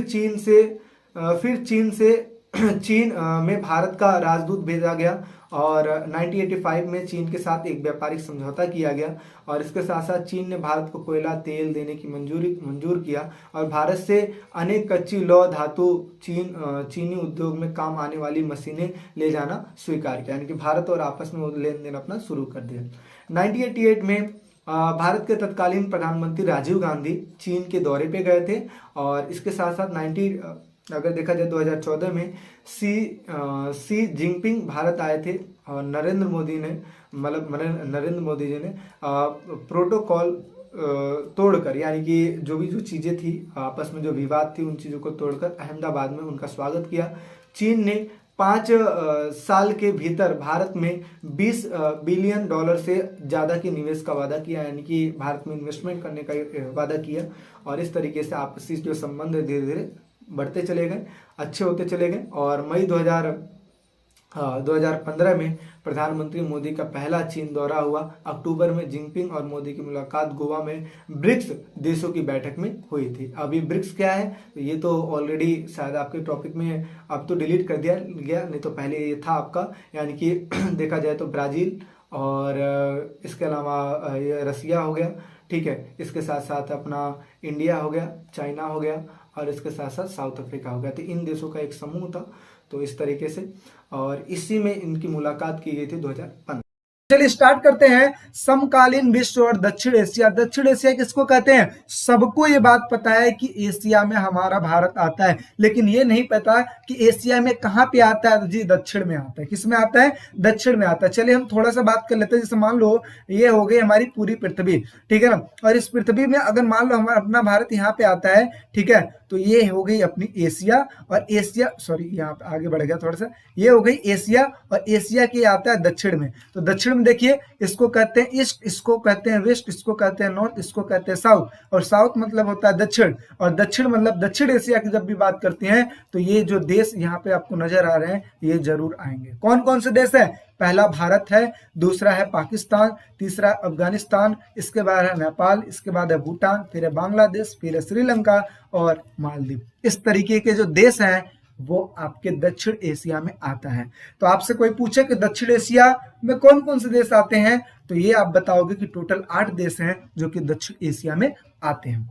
समझ में आ गई बातें, बढ़े आगे। चलिए, सबसे पहले क्वेश्चन यहाँ पे एराइज होता है कि दक्षिण एशिया की भौगोलिक विशेषता बताइए। भौगोलिक का मतलब समझते हो क्या? बनावट, यानी कि उसका बनावट कैसा है। तो बनावट की अगर मैं बात करूं दक्षिण एशिया की, तो यहाँ पे देखिए बात किया जा रहा है, जैसे उत्तर में आप देखोगे तो हिमालय, नीचे अगर आप देखोगे दक्षिण में तो हिंद महासागर, अगर आप पूर्व में जाओगे तो ये हो गया बंगाल की खाड़ी, अगर आप पश्चिम में जाओगे तो ये हो गया अरब सागर। तो ये होगी बनावट। क्या होगी बनावट? उत्तर में हिमालय, दक्षिण में हिंद महासागर, पूरब में बंगाल की खाड़ी और पश्चिम में अरब सागर। तो इस तरीके के बनावट है दक्षिण एशिया का। समझ में आ गया? तो ये देखिए लिखा है कि दक्षिण एशिया की भौगोलिक विशेषता क्या है, तो उत्तर में हिमालय से लेकर दक्षिण में महासागर तक, हिंद महासागर तक, दूसरा पूर्व में बंगाल की खाड़ी से लेकर पश्चिम में अरब सागर तक। तो इस चीज को याद करके रखिएगा, बहुत ही बेहतरीन ढंग से चीजें आपको बताई जा रही हैं और ऐसे ही सेम आपको ऐप पर भी पढ़ाया गया है, उसमें पूरा का पूरा चैप्टर आपको डिस्कशन। ये तो सिर्फ इंपॉर्टेंट क्वेश्चन है, वहां पे तो और मजा आया है, एक बार देखिएगा, ठीक है ना। चलिए हम बात करते हैं दूसरे की। दूसरा क्वेश्चन है कि दक्षिण एशिया के किन देशों में कौन सी शासन व्यवस्था है, कौन से देश है और कौन सी शासन व्यवस्था। देखिए यहाँ पे हमने पढ़ लिया जी 8 देश है, कौन कौन से? भारत, नेपाल, भूटान, बांग्लादेश, श्रीलंका, मालदीव, मालदीव हो गया, और पाकिस्तान और अफगानिस्तान। ये टोटल 8 है। अब यहाँ पे कौन कौन सी शासन प्रणाली चलती है, इस चीज को हमें देखना है। तो देखिए क्या है, भारत की बात करें, भारत और श्रीलंका की, तो भारत और श्रीलंका में क्या है? लोकतंत्र है। क्या है? लोकतंत्र। भारत और श्रीलंका में। ये चीजों को याद करके रखिए, क्योंकि ऐसे ही क्वेश्चन पूछे जा सकते हैं एक नंबर में कि श्रीलंका में कौन सी शासन व्यवस्था है या फिर भारत में कौन सी शासन व्यवस्था है, इस तरीके से क्वेश्चन पूछे जा सकते हैं। अच्छा, दूसरे नंबर पे बात करें तो पाकिस्तान और बांग्लादेश में अगर बात करें तो लोकतंत्र और सैनिक तानाशाह है। नेपाल और भूटान में बात करें तो राजतंत्र है। मालदीव में अगर बात करें तो आदेशात्मक शासन प्रणाली है। तो इस तरीके की जो चीजें हैं यहाँ पे हमें देखने को मिल जाती है। समझ में आ गया ना? तो ये है शासन व्यवस्था, इस चीज को याद करके रखिएगा। अब हम बढ़ते हैं अगले क्वेश्चन की ओर। अगला क्वेश्चन है कि दक्षिण एशिया के 2 देशों के नाम बताइए। तो मैंने तो 8 बता दिया, इनमें से कोई 2 लिख दीजिएगा। मैंने तो भारत लिख दिया और श्रीलंका लिख दिया, आप अपने अकॉर्डिंग लिख दीजिएगा जो भी आपको अच्छा लगता है वो, ठीक है। चलिए देखते हैं आगे नेक्स्ट। अगला क्वेश्चन यहाँ पे होता है चौथा क्वेश्चन कि 2005 में किस देश को सार्क का सदस्य देश बनाया गया था। सार्क आपको पता है SAARC है ना, south Asian association for regional corporation. इसका फुल फॉर्म याद करके रखिएगा, हम आगे भी बात करेंगे, ठीक है। तो 2005 में कौन सा देश इसमें शामिल हुआ है? तो कौन सा देश शामिल हो गया? अफगानिस्तान शामिल हुआ। कौन शामिल हुआ है? अफगानिस्तान शामिल हुआ है, ठीक है ना। टोटल अगर देशों की बात करें तो कितने हैं? 8 देश हैं, लेकिन पहले कितने थे? 7 थे, लेकिन एक और बढ़ गया जिसको बोलते हैं अफगानिस्तान बोलते हैं, और इसी के तहत क्या है, टोटल 8 देश हो जाते हैं, ठीक है। और ये क्या है, ये देखिए है क्या, पहले इस चीज को भी समझा देता हूं यहीं पे ही। देखिए यहाँ पे लिखा है कि सार्क और साप्ता का फुल फॉर्म लिखिए। तो यहाँ पे देखिए सार्क की अगर मैं बात करूं तो इसका फुल फॉर्म क्या है? South Asian association for regional corporation. एक नंबर में आ सकता है, इंपॉर्टेंट है, याद करके रखिएगा। दूसरी चीज बात करते हैं, इसको हिंदी में क्या बोलते हैं? दक्षिणी एशियाई क्षेत्रीय सहयोग संगठन है। भाई इस किस बला का नाम है, इस चीज को मैं समझाता हूं। ये देखिए टोटल हमने देखा कि दक्षिणी एशिया में कितने देश हैं? 8 देश हैं। तो इन 8 देश आप समझते हो कि ये जो 8 देश हैं यही आपस में एक प्रकार का क्षेत्रीय संगठन बना रखे हैं, और क्षेत्रीय संगठन में ये 8 देश शामिल है, ताकि अगर इन टाइम मतलब इन फ्यूचर अगर कोई दिक्कत परेशानी होती है तो ये देश इस देश की हेल्प करेगा, ये देश इस देश की हेल्प करेगा, ये देश इस देश की हेल्प करेगा। मतलब क्या है, एक प्रकार का क्षेत्रीय संगठन बनाया गया है जिसमें 8 देश शामिल है, और ये एक दूसरे की सहयोग करेंगे, व्यापार से लेकर हर एक चीज, हर एक मामले में सहयोग करेंगे, ठीक है ना। इसीलिए सार्क का निर्माण किया गया। पहले इसमें 7 देश थे और आगे चल के एक और देश जुड़ा जिसको बोलते हैं अफगानिस्तान। ये आगे चल के 2005 में जुड़ा हुआ था, ठीक है ना। अच्छा नेक्स्ट समझते हैं, अगला हम देखते हैं। जी। अच्छा, कई सारे बच्चों को ये कंफ्यूजन हो रहा होगा कि सर 2005 में बना था कि 2007 में बना था, क्योंकि हमने तो पढ़ा 2007 में। तो देखिए, बात जो चली थी वो चली थी 2005 में, लेकिन एक्चुअल में जो सदस्य घोषित किया गया था ये किया गया था 2007 में, ठीक है ना, 2007 में घोषित किया गया था। चलिए नेक्स्ट बात करते हैं, श्रीलंका की राजनीति में किस समुदाय का दबदबा है। यानी कि श्रीलंका की अगर राजनीति की बात करें तो कौन सा समुदाय वहां पे, किस समुदाय का सबसे ज्यादा गुंडागर्दी है, दबदबा है, तो वो है सिंहलियों का। क्योंकि आपको पता है जो श्रीलंका है, श्रीलंका में दो जातियां हैं। कौन सी जातियां हैं? तो वैसे कई सारी जातियां, लेकिन दो सबसे ज्यादा मेन जातियां हैं। एक का नाम है सिंहली और दूसरे का नाम है तमिल, ठीक है ना, क्योंकि तमिलनाडु के बगल में है श्रीलंका, तो इस वजह से यहाँ पे तमिल और सिंहली दोनों है। तो यहाँ पे दबदबा किसका है? सिंहलियों का सबसे ज्यादा दबदबा है। नेक्स्ट बात करते हैं, साप्ता SAFTA। तो अगर देखिए मैं इसको हटा देता हूं, ऐसे को हटा देता हूं, क्या बचता है? FTA बचता है ना। तो इसी को क्या कहते हैं? Free trade area. Free trade का मतलब क्या होता है? फ्री यानी कि मुक्त, ट्रेड का मतलब होता है व्यापार, यानी कि वो एरिया है, यह वो एरिया है जहां पे फ्री में व्यापार होगा। अच्छा, कौन से एरिया में? तो साउथ एशिया में। अब यहाँ पे लिख दो जिस SA, यानी कि साउथ एशिया में फ्री ट्रेड एरिया है जिसमें व्यापार जो होगा वो फ्री होगा। समझ में आ गया? ऐसे याद करो, अगर SA को हटा दो तो FTA, F का मतलब होता है फ्री, T से होता है ट्रेड, A से होता है एरिया, यानी कि फ्री ट्रेड एरिया। अब कहां पे? SAFTA, यानी कि साउथ एशिया में फ्री ट्रेड एरिया है जहां पे जो आपस में व्यापार करेंगे वो बिल्कुल ही मतलब जो टैक्स वगैरह में छूट मिल जाती है, इस तरीके की चीजें वहां पे चल जाती है। चलिए नेक्स्ट बात करते हैं, सातवां जो यहाँ पे क्वेश्चन लिखा है, भारत और पाकिस्तान के बीच कौन से दो समझौते हुए थे। तो देखिए दो समझौते हुए थे, एक का नाम है ताशकंद समझौता, दूसरे का नाम है शिमला समझौता। अब ये है क्या चीज, उस चीज को समझाता हूं। देखिए ताशकंद समझौता जो किया गया था, सबसे पहले देखो लड़ाई हुई थी 1965 में, किसके साथ हुई थी? इंडिया की, और किसके साथ हुई थी? पाकिस्तान के साथ हुई थी। इंडिया पाकिस्तान में लड़ाई हुई थी और इस टाइम पे पाकिस्तान को हार का सामना करना पड़ा था। तो उस टाइम पे आगे चल के क्या होता है कि जब ये वाली लड़ाई जब इंडिया जीत जाती है तो इंडिया ने पाकिस्तान के कई सारे जगहों पे कब्जा कर लेता है, क्योंकि पाकिस्तान ने भी कब्जा किया था। पाकिस्तान ने थोड़े जगहों पे कब्जा किया तो भारत ने कई ज्यादा कब्जा कर लिया था। अब हुआ यूं कि ये जब बात यूएनओ में पहुंचती है तो सभी देशों ने मिलकर इसमें समझौता करवाने की सोची कि चलो भारत पाकिस्तान में समझौता ज्यादा अच्छा है, क्योंकि यहाँ पे अगर देखोगे तो इंडिया ने कुछ ज्यादा ही कब्जा कर लिया था पाकिस्तान का। तो इस वजह से आगे चल के एक समझौता होता है, किनके बीच होता है? लाल बहादुर शास्त्री के बीच, और वहां के उस टाइम के प्रधानमंत्री थे जनरल अयूब खान, ठीक है ना, अयूब खान के बीच में ये समझौता होता है, ठीक है। और इसी को ताशकंद समझौते का नाम देते हैं, और ये हुआ कब था? 10 जनवरी 1966 में हुआ था। अब जितना भी भारत ने कब्जा किया था उसको पाकिस्तान को वापस देना पड़ा, और पाकिस्तान ने जो कब्जा किया था उसको भारत को वापस देना पड़ा। तो इस तरीके की चीजें हुई थी, इसी को ताशकंद समझौता कहते हैं। अब यहाँ पे आपके सामने एक क्वेश्चन मैं रख रहा हूं कि ताशकंद जो समझौता हुआ था, अच्छा ताशकंद समझौता हुआ था, तो ये तो हुआ था लाल बहादुर शास्त्री और पाकिस्तान के प्रधानमंत्री अयूब खान के बीच, लेकिन आप मुझे ये बताइए कि वो कौन से नेता थे जिनकी जो डेथ हुई थी वो भारत में नहीं हुई थी बल्कि भारत से बाहर हुई थी, ठीक है। तो आप कमेंट सेक्शन में जल्दी से जवाब दीजिए। अब हम बात करते हैं शिमला समझौता। तो शिमला समझौता समझने से पहले आप ये देखिए कि 1971 में बांग्लादेश को आजाद कराने के लिए एक लड़ाई लड़ी गई थी, किसके बीच? फिर वही है पाकिस्तान और इंडिया के बीच। और इस टाइम पे भारत को ऐतिहासिक जीत मिलती है, और इस जीत के हिसाब से आगे चल के एक शिमला समझौता होता है जिसके थ्रू बांग्लादेश को आजाद करा लिया जाता है, ठीक है। और ये कब हुआ था? 2 जुलाई 1972 को हुआ था, और उस टाइम के प्रधानमंत्री जो थी इंदिरा गांधी थी, और पाकिस्तान के जो प्रधानमंत्री थे वो थे जुल्फिकार अली भुट्टो, ठीक है ना। इनके बीच में ये चीज हुआ। तो इन चीजों को याद कर रखिएगा, 1 नंबर के क्वेश्चन में तो पूछ सकता है, इस चीज को आप ध्यान में रखिएगा, नहीं तो आगे चल के जब आप कॉम्पिटिशन एग्जाम की तैयारी करेंगे वहां पे भी आपको देखने को मिलेगा। नेक्स्ट बात करते हैं। तो अगला क्वेश्चन से पहले आपको मैं बता दूं कि ये आज का प्रश्न है आप लोग के लिए, क्योंकि आप लोग पढ़ाई कर रहे हो ना, बहुत बेहतरीन तरीके से पढ़ाई कर रहे हो, तो इस वजह से आपको ये बताना पड़ेगा कि आसियान के कोई 2 संस्थापक देशों के नाम लिखिए। कोई ऐसा 2 देश जिसने आसियान की स्थापना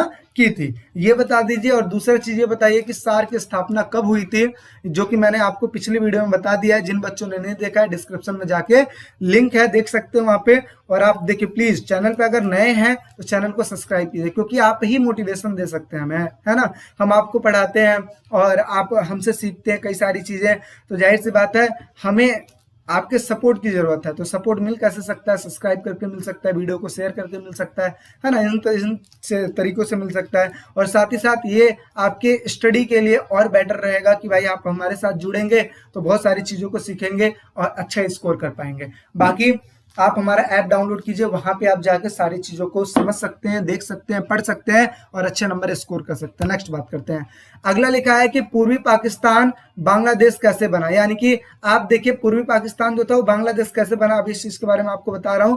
और यहाँ पे दूसरा चीज लिखा है कि बांग्लादेश के शासन व्यवस्था तथा संकट से क्या अभिप्राय है, यानी कि बांग्लादेश में जो शासन व्यवस्था में जो संकट आया था उस चीज से क्या अभिप्राय है, इस चीज को हम समझने वाले हो। तो देखिए यहाँ पे अगर मैं बात करूं, यहाँ पे देखिए ये जो एरिया है, ये जो एरिया है, इस एरिया को कहते थे पश्चिमी पाकिस्तान और ये जो एरिया है इसको कहते थे पूर्वी पाकिस्तान। तो देखिए एक चीज मैं आपको बता दूं यहाँ पे, ये जो एरिया है इसको कहते हैं जी पूर्वी पाकिस्तान और इस एरिया को कहते हैं जी पश्चिमी पाकिस्तान। इस चीज को याद करके रखिएगा।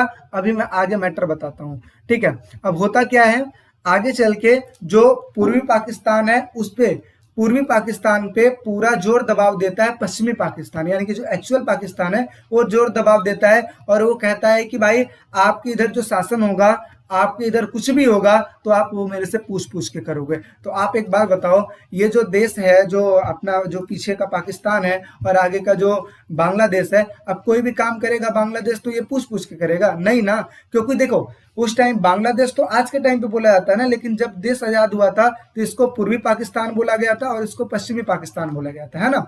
तो इस चीज को ध्यान में रखिएगा।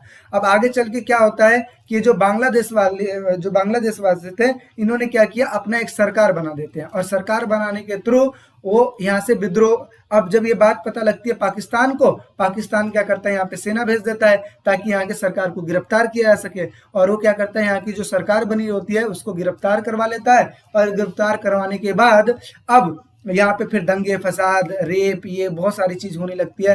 और फिर क्या होता है, बांग्लादेश जो था वो भारत से हेल्प मांगता है और भारत फिर मदद देता है और 1971 में फिर युद्ध होता है और इस चीज को जीत लिया जाता है और इस तरीके से जो पूर्वी पाकिस्तान था वो बांग्लादेश बन जाता है। तो ये पूरी स्टोरी थी। अब इसी चीज को हम लिख के समझेंगे कि क्या से क्या हुआ था। ध्यान से देखिएगा। बांग्लादेश पाकिस्तान का एक अंग था जिसे पूर्वी पाकिस्तान भी कहते हैं। यह बंगाल और असम के हिस्सों को काटकर बनाया गया था। आगे समझते हैं। पाकिस्तान का यहाँ पर अपना दबदबा बनाकर रखता था, जो मैंने बताया ना, ये जो पश्चिमी पाकिस्तान था ये इस पे पूरा दबदबा बनाकर रखता था। यहाँ पे जबरन उर्दू भाषा थोपा, यानी कि इसने क्या कहा, यहाँ पे जबरन उर्दू भाषा थोपा कि आप उर्दू ही बोलोगे, और यहाँ तक कि यहाँ की जो संस्कृति थी उसको भी नष्ट करना चाहा। फिर इन्होंने क्या किया, इन्होंने इनका विरोध किया।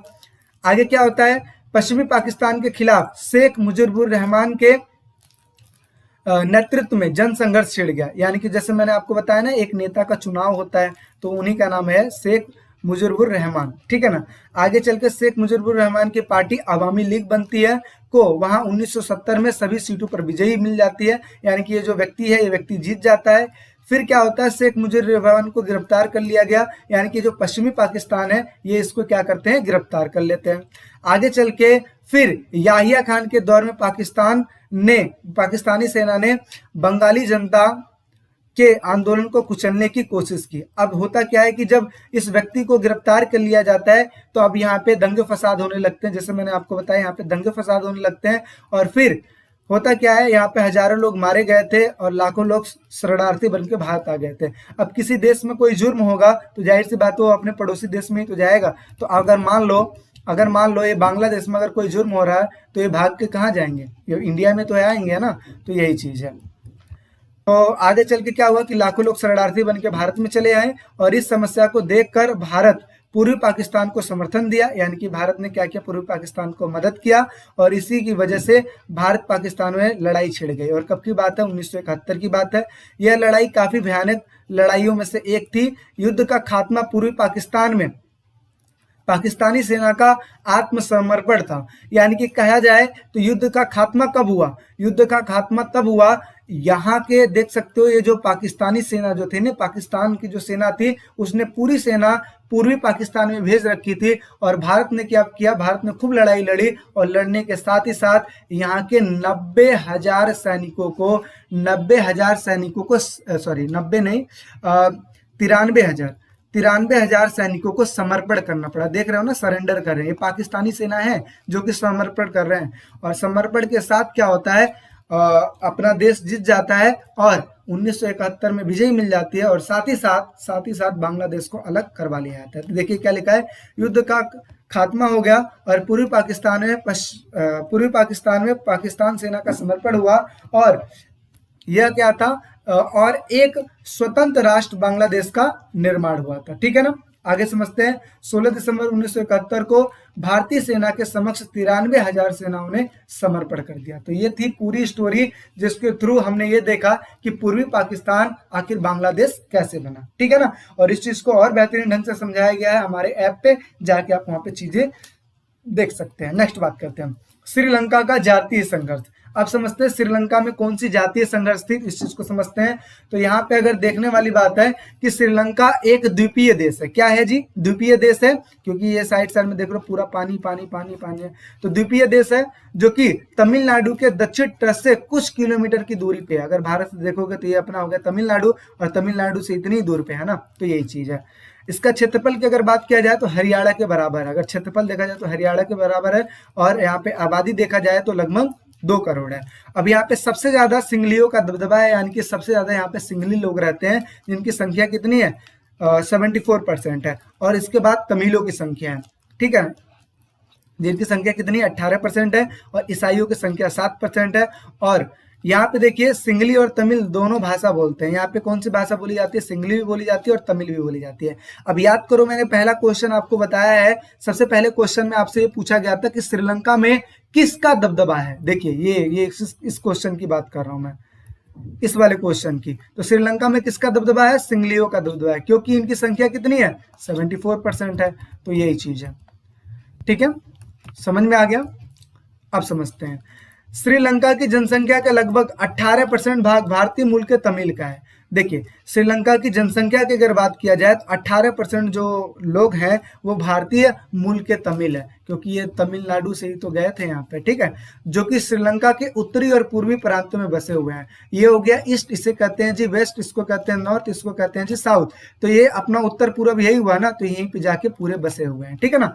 आगे क्या होता है, श्रीलंका की स्वतंत्रता के बाद बहुसंख्यक सिंगलियों ने धर्म भाषा के आधार पर एक नए राज्य के निर्माण का प्रयास शुरू कर दिया, जिसका स्वाभाविक रूप से तमिलों ने विरोध किया। अब आगे चल के क्या होती है, जो श्रीलंका की जो सरकार होती है वो इंपॉर्टेंस नहीं देती है, किसको, वहां के तमिलों को कोई इंपॉर्टेंस नहीं देती है, और साथ ही साथ वो अलग होने की भी डिमांड करने लगते हैं, और जिसका विरोध करते तमिलों ने उनका विरोध किया। आगे चल के श्रीलंका सरकार ने सिंगलियों के लिए नौकरियों में आरक्षण दे दिया और शिक्षण संस्थानों आदि में सुविधाओं की व्यवस्था कर दी, जबकि तमिलों को इससे वंचित रखा। यानी कि सबसे ज्यादा इंपॉर्टेंस किसको दे दी वहां की सरकार सबसे ज्यादा सिंगलियों को इंपॉर्टेंस दे दी, तमिलों को ऐसा कुछ नहीं किया। नेक्स्ट क्या होता है, सरकार की तमिलों के प्रति भेदभाव तथा अपेक्षा की नीति ने तमिलों को संगठित किया। अब तमिल के जो लोग थे वो संगठित हो गए, और संगठित होने के बाद 1983 में तमिल उग्रवादियों ने तमिल लिबरेशन टाइगर नामक लिट्टे का एक वो मतलब लिट्टे बनाया था, जिसको बोलते हैं LTTA, इसको लिट्टे पढ़ा जाता है, हालांकि ये लिबरेशन ऑफ टाइगर तमिल इलम के नाम से जाना जाता है। इस संगठन में हिंसात्मक कार्यवाहियां प्रारंभ कर दी। अब ये जो संगठन बनाया गया था, अब इन्होंने क्या किया, जगह जगह पे जो सिंगली लोग उनके साथ गलत करते थे उनके खिलाफ ये आंदोलन कर देते थे, कार्रवाई कर देते थे। आगे चल के सरकार से सीधे संघर्ष लेने की ठान ली। यानी कि कहने का मतलब क्या है कि जो LTTE बनाया गया था ये सीधा विरोध करती थी, किसका विरोध करती थी, सिंगली का विरोध करती थी। आगे चल के 1991 में चुनाव प्रचार के दौरान तमिल उग्रवादियों ने भारत के पूर्व प्रधानमंत्री श्री राजीव गांधी की हत्या कर दी। अब देखो इसका मतलब हुआ क्या, इसका मतलब ये हुआ कि आखिर राजीव गांधी की हत्या क्यों हुई। यहाँ पे एक क्वेश्चन आता है, राजीव गांधी की आखिर हत्या क्यों हुई। तो देखिए जब ये पूरा मैटर हो गया, LTTE जब बना लिया, तमिल टाइगर्स इलम ने जब इस चीज को बना लिया था, तो आगे चल के क्या होता है, जब ये बात भारत को पता लगती है तो उस टाइम के जो प्रधानमंत्री थे वो थे राजीव गांधी, और राजीव गांधी ने 1987 में एक सेना भेजते हैं। कौन सी सेना, शांति सेना। शांति सेना के नाम से एक सेना भेजते हैं और ऑपरेशन पवन चलाते हैं, ऑपरेशन पवन। इसका नाम क्या रखा गया था, ऑपरेशन पवन रखा गया था इस चीज का नाम। तो ये चलाते हैं और इसके तहत इन्होंने शांति सेना भेजी, कहाँ पे भेजी, श्रीलंका में भेजी। अब श्रीलंका में जब शांति सेना पहुंची तो उसके बाद उन्होंने सपोर्ट किया, सिंगलियो का सपोर्ट किया, और सिंगलियो का जब उन्होंने सपोर्ट किया तो इस तरीके से जो वहाँ की जो संगठन थी, लिट्टे संगठन थी, उनको काफ़ी धक्का लगा और फिर आगे चल के हत्या करवा दी जाती है। तमिलनाडु में ही हत्या करवा दी जाती है, किसकी, राजीव गांधी की हत्या करवा दी जाती है। हत्या का मतलब ये मत समझना चाकू मार दिया, नहीं जी, हत्या का मतलब ये है कि संदिग्ध मौत हो जाती है, मतलब एक तरीके से बम विस्फोट कर दिया, इस तरीके की चीजें हुई थी, ठीक है। तो इस तरीके से उनकी हत्या हो गई। आगे चल के धीरे धीरे श्रीलंका में जातीय संघर्ष तेज से होने लगा और विस्फोटक तथा व्यापक हत्या की जाने लगी, और भारत और श्रीलंका में इस जातीय संघर्ष के लिए काफी प्रयास किए लेकिन सफलता प्राप्त नहीं हुई, क्योंकि देखो राजीव गांधी ने वहां पे शांति सेना भेजी थी ना, लेकिन कुछ हुआ जी, कुछ नहीं हुआ। और फिर आगे चल के क्या होता है कि सितंबर 2002 में नार्वे की मध्यस्थता से श्रीलंका में जातीय संघर्ष समाप्त करने के लिए प्रयास किया जा रहा है। और इस तरीके से अगर टोटली कहा जाए तो पूरी तरीके से खत्म तो है नहीं, लेकिन फिर भी है, कंट्रोल है वहां पे। समझ में आ गई। तो ये है श्रीलंका की जातीय संघर्ष। अब नेक्स्ट बात कर लेते हैं, अगला समझते हैं ताशकंद समझौता पर एक टिप्पणी लिखिए। तो मैंने तो आपको पहले ही बता दिया कि 1965 में लड़ाई लड़ी गई थी, इसके बाद ताशकंद समझौता हुआ था। अब है क्या, उस चीज को भी देख लेते हैं। ताशकंद समझौता, देखिए भारत और पाकिस्तान के 1965 के युद्ध के बाद दोनों के बीच एक संधि हुई थी जिसे ताशकंद समझौता कहा गया। ताशकंद समझौता सोवियत संघ के प्रभाव में हुआ था, यानी कि सोवियत संघ ने इस चीज को करवाया था। और इस समझौते पर भारत के प्रधानमंत्री लाल बहादुर शास्त्री तथा पाकिस्तान के प्रधानमंत्री अयूब खान के हस्ताक्षर हुए, और उसी 11 जनवरी 1966 को लाल बहादुर शास्त्री का हृदय गति रुकने से निधन हो गया। अब जिन बच्चों को याद करो, मैं एक क्वेश्चन पूछा हूं कि कौन से ऐसे प्रधानमंत्री थे जिनकी हत्या, मतलब जिनकी डेथ भारत में नहीं हुई थी, तो ये वही है लाल बहादुर शास्त्री, जिनका डेथ जो है भारत में नहीं हुआ था। भारत से जब ये ताशकंद में गए थे ना, ताशकंद समझौता करने के लिए, तो वहीं पे इनकी हृदय गति रुकने से, यानी कि एक तरीके से हार्ट अटैक आ गया था, जिसकी वजह से इनकी डेथ हो गई थी। समझ में आ गया। आगे समझते हैं शिमला समझौता, जो कि मैंने आपको बता ही रखा है। तो इसकी कोई 2 विशेषताएं बताइए। तो पहली विशेषता कि नियंत्रण रेखा से दोनों देशों की सेनाओं की वापस की जाए तथा जीता हुआ प्रवेश वापस किया जाए। अब देखिए इसका मतलब क्या हुआ, इसका मतलब क्या हुआ कि जो देश जैसे मान लो कि इधर देख लेते हैं, अभी यहाँ पे आपको समझ में आ जाएगा। जैसे आपको पता ही है, हो गया अपना पाकिस्तान, और ये हो गया बांग्लादेश, और ये हो गया अपना भारत, हो गया ना। तो अब देखो करता क्या है पाकिस्तान, ये क्या करता है, कुछ कुछ हिस्सों पे कब्जा कर लेता है, कुछ हिस्सों पे क्या करता है, कब्जा कर लेता है। तो ऐसे ही कब्जा उस टाइम पे भी हुआ था। तो जो शिमला समझौता हुआ था उस चीज में ये कहा गया कि जो जिसकी रेखा है, भारत की जो रेखा है वो भारत में रहेगा, और जो पाकिस्तान की जो रेखा वो पाकिस्तान में रहेगा। जो भी देश जितना भी कब्जा कर रखा है, चाहे वो भारत में कब्जा हो रखा है, चाहे वो पाकिस्तान में कब्जा हो रखा है, दोनों देश आपस में समझौता करके वो एक दूसरे को दे देंगे। ऐसा बात हुआ था, लेकिन बात तो हो गई थी, लेकिन रिजल्ट सामने नहीं आया था। वो कहते नहीं है कि एक तरीके से पाकिस्तान के साथ समझौता बहुत हुआ, लेकिन लड़ाई भी बहुत हुई। जैसे ये समझौता कब हुआ जी, 1972 में हुआ था, लेकिन आगे चल के जब ऐसा समझौता हो गया था तो 1998 और 1999 में युद्ध क्यों हुआ कारगिल का, बताओ। तो वही चीज है ना कि समझौते की कोई वैल्यू ही नहीं है। तो यही चीज है कि नियंत्रण रेखा से दोनों देशों की सेनाओं की वापसी की जाए, अर्थात जीता हुआ जो प्रदेश है उसको वापस कर दिया जाए। ऐसी बात हुई थी शिमला समझौते में। दूसरा क्या हुआ था, भारत द्वारा बंदी बनाए गए 1 लाख सैनिकों की रिहाई की जाए। अब देखिए आपको पता है कि जब 1971 में जब युद्ध को जीत लिया गया तो 93,000 जो सैनिक थे पाकिस्तान, उनको सरेंडर किया गया था। तो उनको क्या करना है, अब रिहाई दे दो, यानी कि उनको वापस कर दो। वापस कहाँ पे, पाकिस्तान भेज दो। आगे पाकिस्तान द्वारा बांग्लादेश को मान्यता दी जाए, यानी कि अब पाकिस्तान क्या करेगा, पाकिस्तान जो पूर्वी पाकिस्तान है उसको मान्यता दे दो। किस चीज की मान्यता दे दो? बांग्लादेश की मान्यता दे दो। तो ऐसी बातें की गई थी। नेक्स्ट बात कर लेते हैं। अब समझते हैं पाकिस्तान के लोकतंत्रीकरण में कौन कौन सी समस्याएं हैं। देखो 4 नंबर के क्वेश्चन में आता है, 6 नंबर के क्वेश्चन में पूछा जा सकता है।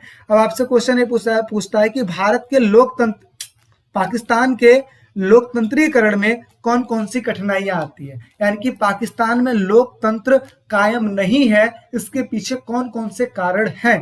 तो इस चीज को हमें समझना है। तो सबसे पहले देखिए कि पाकिस्तान की जो बनावट है ना वो बहुत बेकार है, जिसकी वजह से वहां पे लोकतंत्र स्थायी रूप से काम नहीं कर पाती है। वो वहां की जो सेनाएं हैं वो भी बहुत बेकार है, क्योंकि सेनाएं वहां की ताकतवर बन जाती है और सेना ही क्या करती है, वहां के प्रधानमंत्री को प्रधानमंत्री नहीं बनने देती है, बल्कि खुद ही प्रधानमंत्री बन जाती है। और इस तरीके से वहां पे लोकतंत्र की स्थापना बिल्कुल ही नहीं हो पाती है। हाँ, होती है कुछ टाइम के लिए, फिर हट जाती है, फिर होती है, फिर हट जाती है, फिर होती है, फिर हट जाती है। तो ऐसी चीजें पाकिस्तान में चलती है। तो देखिए क्या लिखा है, पाकिस्तान में लोकतंत्र के स्थायी या मजबूत न बन पाने के कई सारे कारण हैं। कौन कौन से कारण हैं? तो पहले की बात करूं तो देखिए लिखा है पाकिस्तान में सैनिक हस्तक्षेप। पहली चीज है, सैनिक हस्तक्षेप की वजह से लोकतंत्र नहीं स्थापित हो पा रहा है। दूसरा है कट्टरवादी। ये क्या है? कट्टरवादिता। एक तरीके से कट्टरवादी है, अपने धर्म को लेकर बहुत ही ज्यादा कट्टर है। ठीक है, वहां पे धर्म गुरु है, वहां पे भू स्वामी अभिजन है, जिसके द्वारा इन्हीं की वजह से वहां पे जो प्रधानमंत्री है वो अस्थायी रूप से काम नहीं कर पा रहा है। ठीक है, जैसे देख तो एक बंदा प्रधानमंत्री बनता है तो पता लगता है कि 5 साल के पहले ही उसको प्रधानमंत्री पद से हटना पड़ जाता है। तो इन्हीं सभी चीजों की वजह से होता है। ठीक है ना। तो आगे समझते हैं। सामाजिक प्रभावों ने लोकतंत्र के मार्ग में बहुत सारी कठिनाइयां पैदा की है। पाकिस्तान में विशेषकर सैनिक तानाशाह ने लोकतंत्र के मार्ग में सर्वाधिक रुकावट पैदा की है। सबसे ज्यादा अगर मैं बात करूं तो सेना ही रुकावट पैदा करती है। आगे देखते हैं।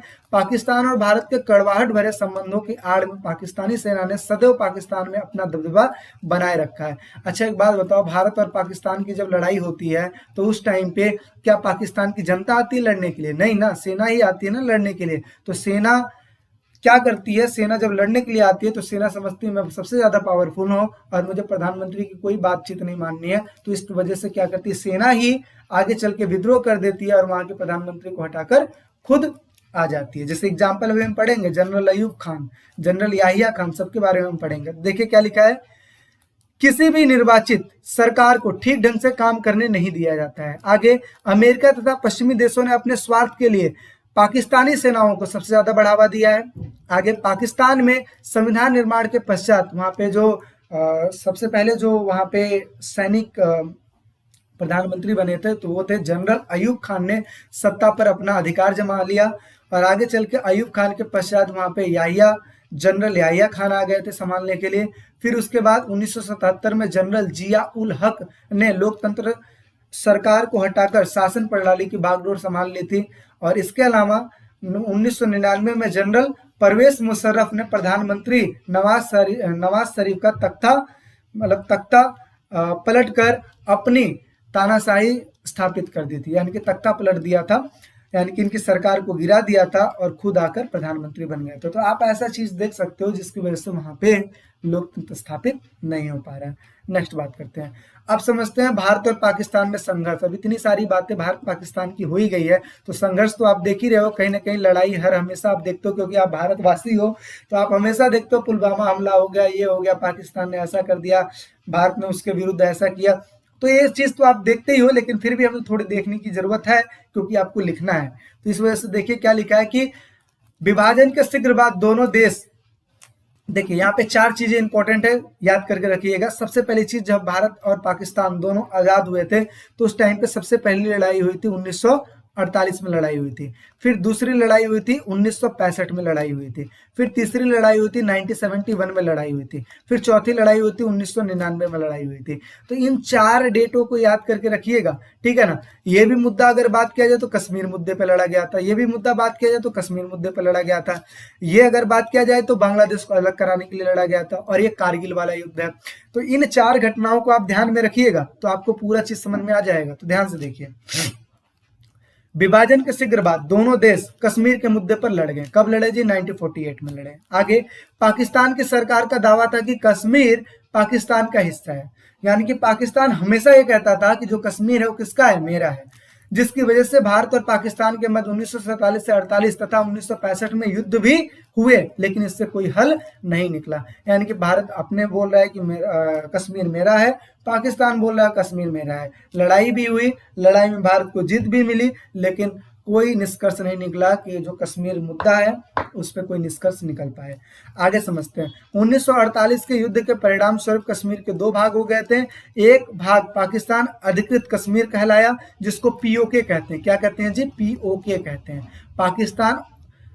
पाकिस्तान ऑक्युपाइड कश्मीर या फिर पाकिस्तान अधीनस्थ कश्मीर कहते हैं। तथा जो दूसरा भाग है उसको कहते हैं जम्मू कश्मीर, जो कि भारत में है। दोनों के मध्य एक नियंत्रण सीमा रेखा है और भारत ने पाकिस्तान पर आरोप लगाया है कि वह कश्मीरी उग्रवादियों को प्रशिक्षण तथा हथियार तथा धन देता है।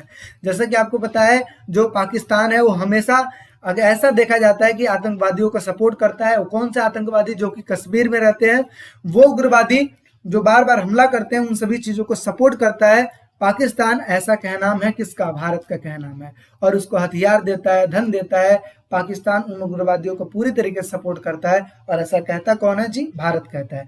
जाहिर सी बात है, ऐसा चीज है तभी तो। आगे समझते हैं। भारत और पाकिस्तान के मध्य नदी जल बंटवारे पर भी तनातनी रहती है। जो सिंधु नदी है ना, उस चीज को लेकर तनातनी लगी रहती है। 1960 तक दोनों के मध्य सिंधु नदी प्रयोग को लेकर तीखे विवाद चल रहे थे। आगे भारत और पाकिस्तान में तनावपूर्ण संबंधों का एक कारण यह है कि पाकिस्तान पिछले कई वर्षों से पंजाब और कश्मीर के आतंकवादियों की सभी तरह सहायता कर रहा है। 1971 में भारत के पाकिस्तान के विरुद्ध एक निर्णायक युद्ध जीता। यानी कि 1971 में, जैसे कि मैंने बताया ना, भारत ने युद्ध जीता था और 93,000 सैनिक पाकिस्तान को सरेंडर करना पड़ गया था। तो निर्णायक युद्ध तो जीता था, लेकिन कश्मीर मसला जो था ना, अनसुलझा रह गया। क्यों रह गया? क्योंकि हमें पता 1972 में शिमला समझौता भी हुआ था, लेकिन इसमें जो निष्कर्ष निकला था, लेकिन उसका कोई रिजल्ट हमें देखने को नहीं मिला। दोनों देशों के पास परमाणु हथियार भी हैं। भारत ने 1958 में पोखरण में क्या किया था, पोखरण में इसने परमाणु बम को टेस्ट किया था, ठीक है। और इसके कुछ दिनों के भीतर पाकिस्तान चगाई पहाड़ी पर परमाणु परीक्षण किया था, ठीक है ना। आगे समझते हैं। इसी वजह से युद्ध की संभावना कम हो गई, पर दोनों देशों के सरकारें निरंतर एक दूसरे को शक की नजर से देखते हैं। तो इस तरीके से अगर देखा जाए तो भारत और पाकिस्तान में कुछ तनातनी इस तरीके से है। नेक्स्ट देखते हैं। अब यहाँ पे मोस्ट इंपोर्टेंट क्वेश्चन आ जाता है, जो कि आपसे पूछता है 2 नंबर में या पूछता है 4 नंबर में। ध्यान से देखिएगा। भारत और बांग्लादेश के बीच कोई 2 सहयोग के मुद्दे और कोई 2 असहयोग के मुद्दे लिखिए। तो पहली चीज मैं बता दूं, 2 सहयोग के मुद्दे। बांग्लादेश ने दिसंबर 1996 में फरक्का गंगा जल बंटवारे पर समझौता किया। यानी कि जैसे सिंधु नदी आ रही है ना, पाकिस्तान और भारत में मिलती है, ऐसे ही जो फरक्का गंगा जल है, जो कि बांग्लादेश और भारत के लिए सपोर्टेबल है, तो उस चीज पे बांग्लादेश और इंडिया दोनों आपस में समझौता बना रखे हैं। ये है सहयोग का मुद्दा। दूसरा चीज है, भारत और बांग्लादेश हमेशा एकजुट रहते हैं। किस चीज के ऊपर? आतंकवादियों के ऊपर। दोनों ही मिलकर विरोध करते हैं। तो इस वजह से एक अगर कहा जाए सहयोग का मुद्दा, तो एक ये भी है। अब बात करते हैं असहयोग की। असहयोग क्या है? तो देखिए ध्यान से, भारत और बांग्लादेश के बीच असहयोग का मुद्दा है चकमा शरणार्थी। अभी आपने पढ़ा कि 1971 में जब बांग्लादेश को आजाद करवाया गया था, तो उस टाइम पे लाखों जो शरणार्थी थे वो कहाँ आ गए थे? भारत में आ गए थे, और भारत में शरणार्थी बन गए थे। जब बांग्लादेश आजाद हो गया था तो उस टाइम पे चले जाना चाहिए था, लेकिन नहीं गए। तो इस वजह से कहीं ना कहीं तनातनी लगी रहती है। तो ये असहयोग का मुद्दा है।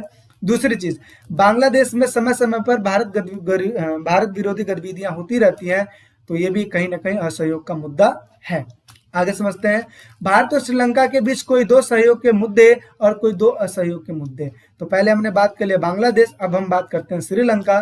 तो देखिए, FTA यानी कि मुक्त व्यापार समझौते जैसे समझौते होना भारत और श्रीलंका के बीच, ये क्या है? अच्छाई का मुद्दा है।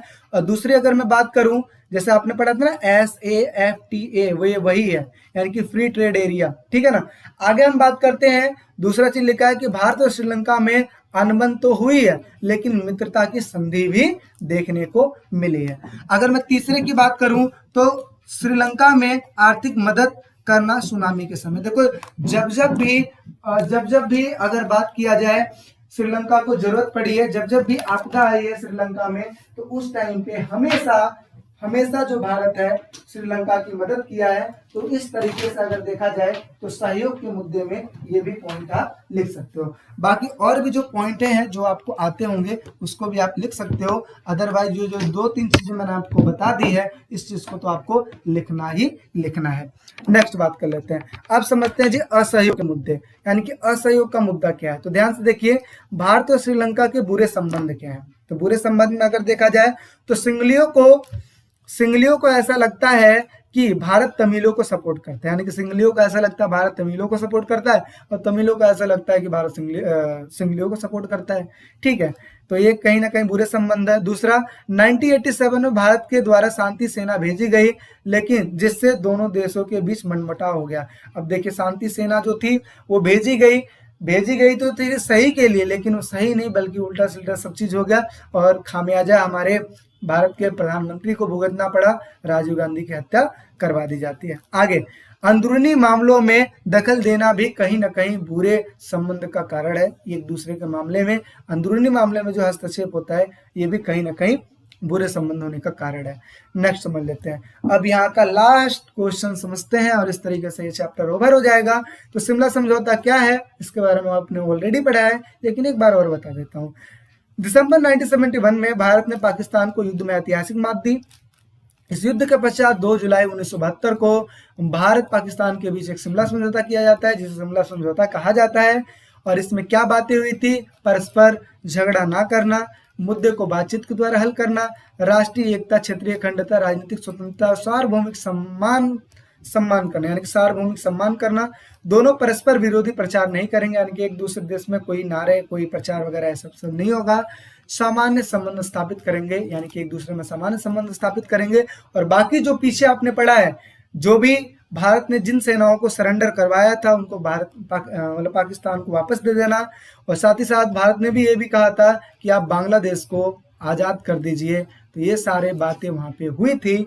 और आगे चल के फिर भी युद्ध होता है 1998 में, 1999 में। तो इस तरीके से ये सारा चीज़ है। और इस तरीके से जो भी इंपॉर्टेंट क्वेश्चन थे मैंने आपको करवा दिया है। तो आई होप सो आपको मजा आया होगा पढ़ने में, सारे चीज देखने में अच्छा लगा होगा। बाकी अच्छा लगा यार, चैनल पे नए हो तो लाइक शेयर सब्सक्राइब कीजिए, भर भर के दीजिए। आप लोग को इतना मेहनत करते हैं ना आप सबके लिए, तो बस यही है। बाकी मिलते हैं एक नेक्स्ट वीडियो में। अभी के लिए टेक केयर, बाय बाय।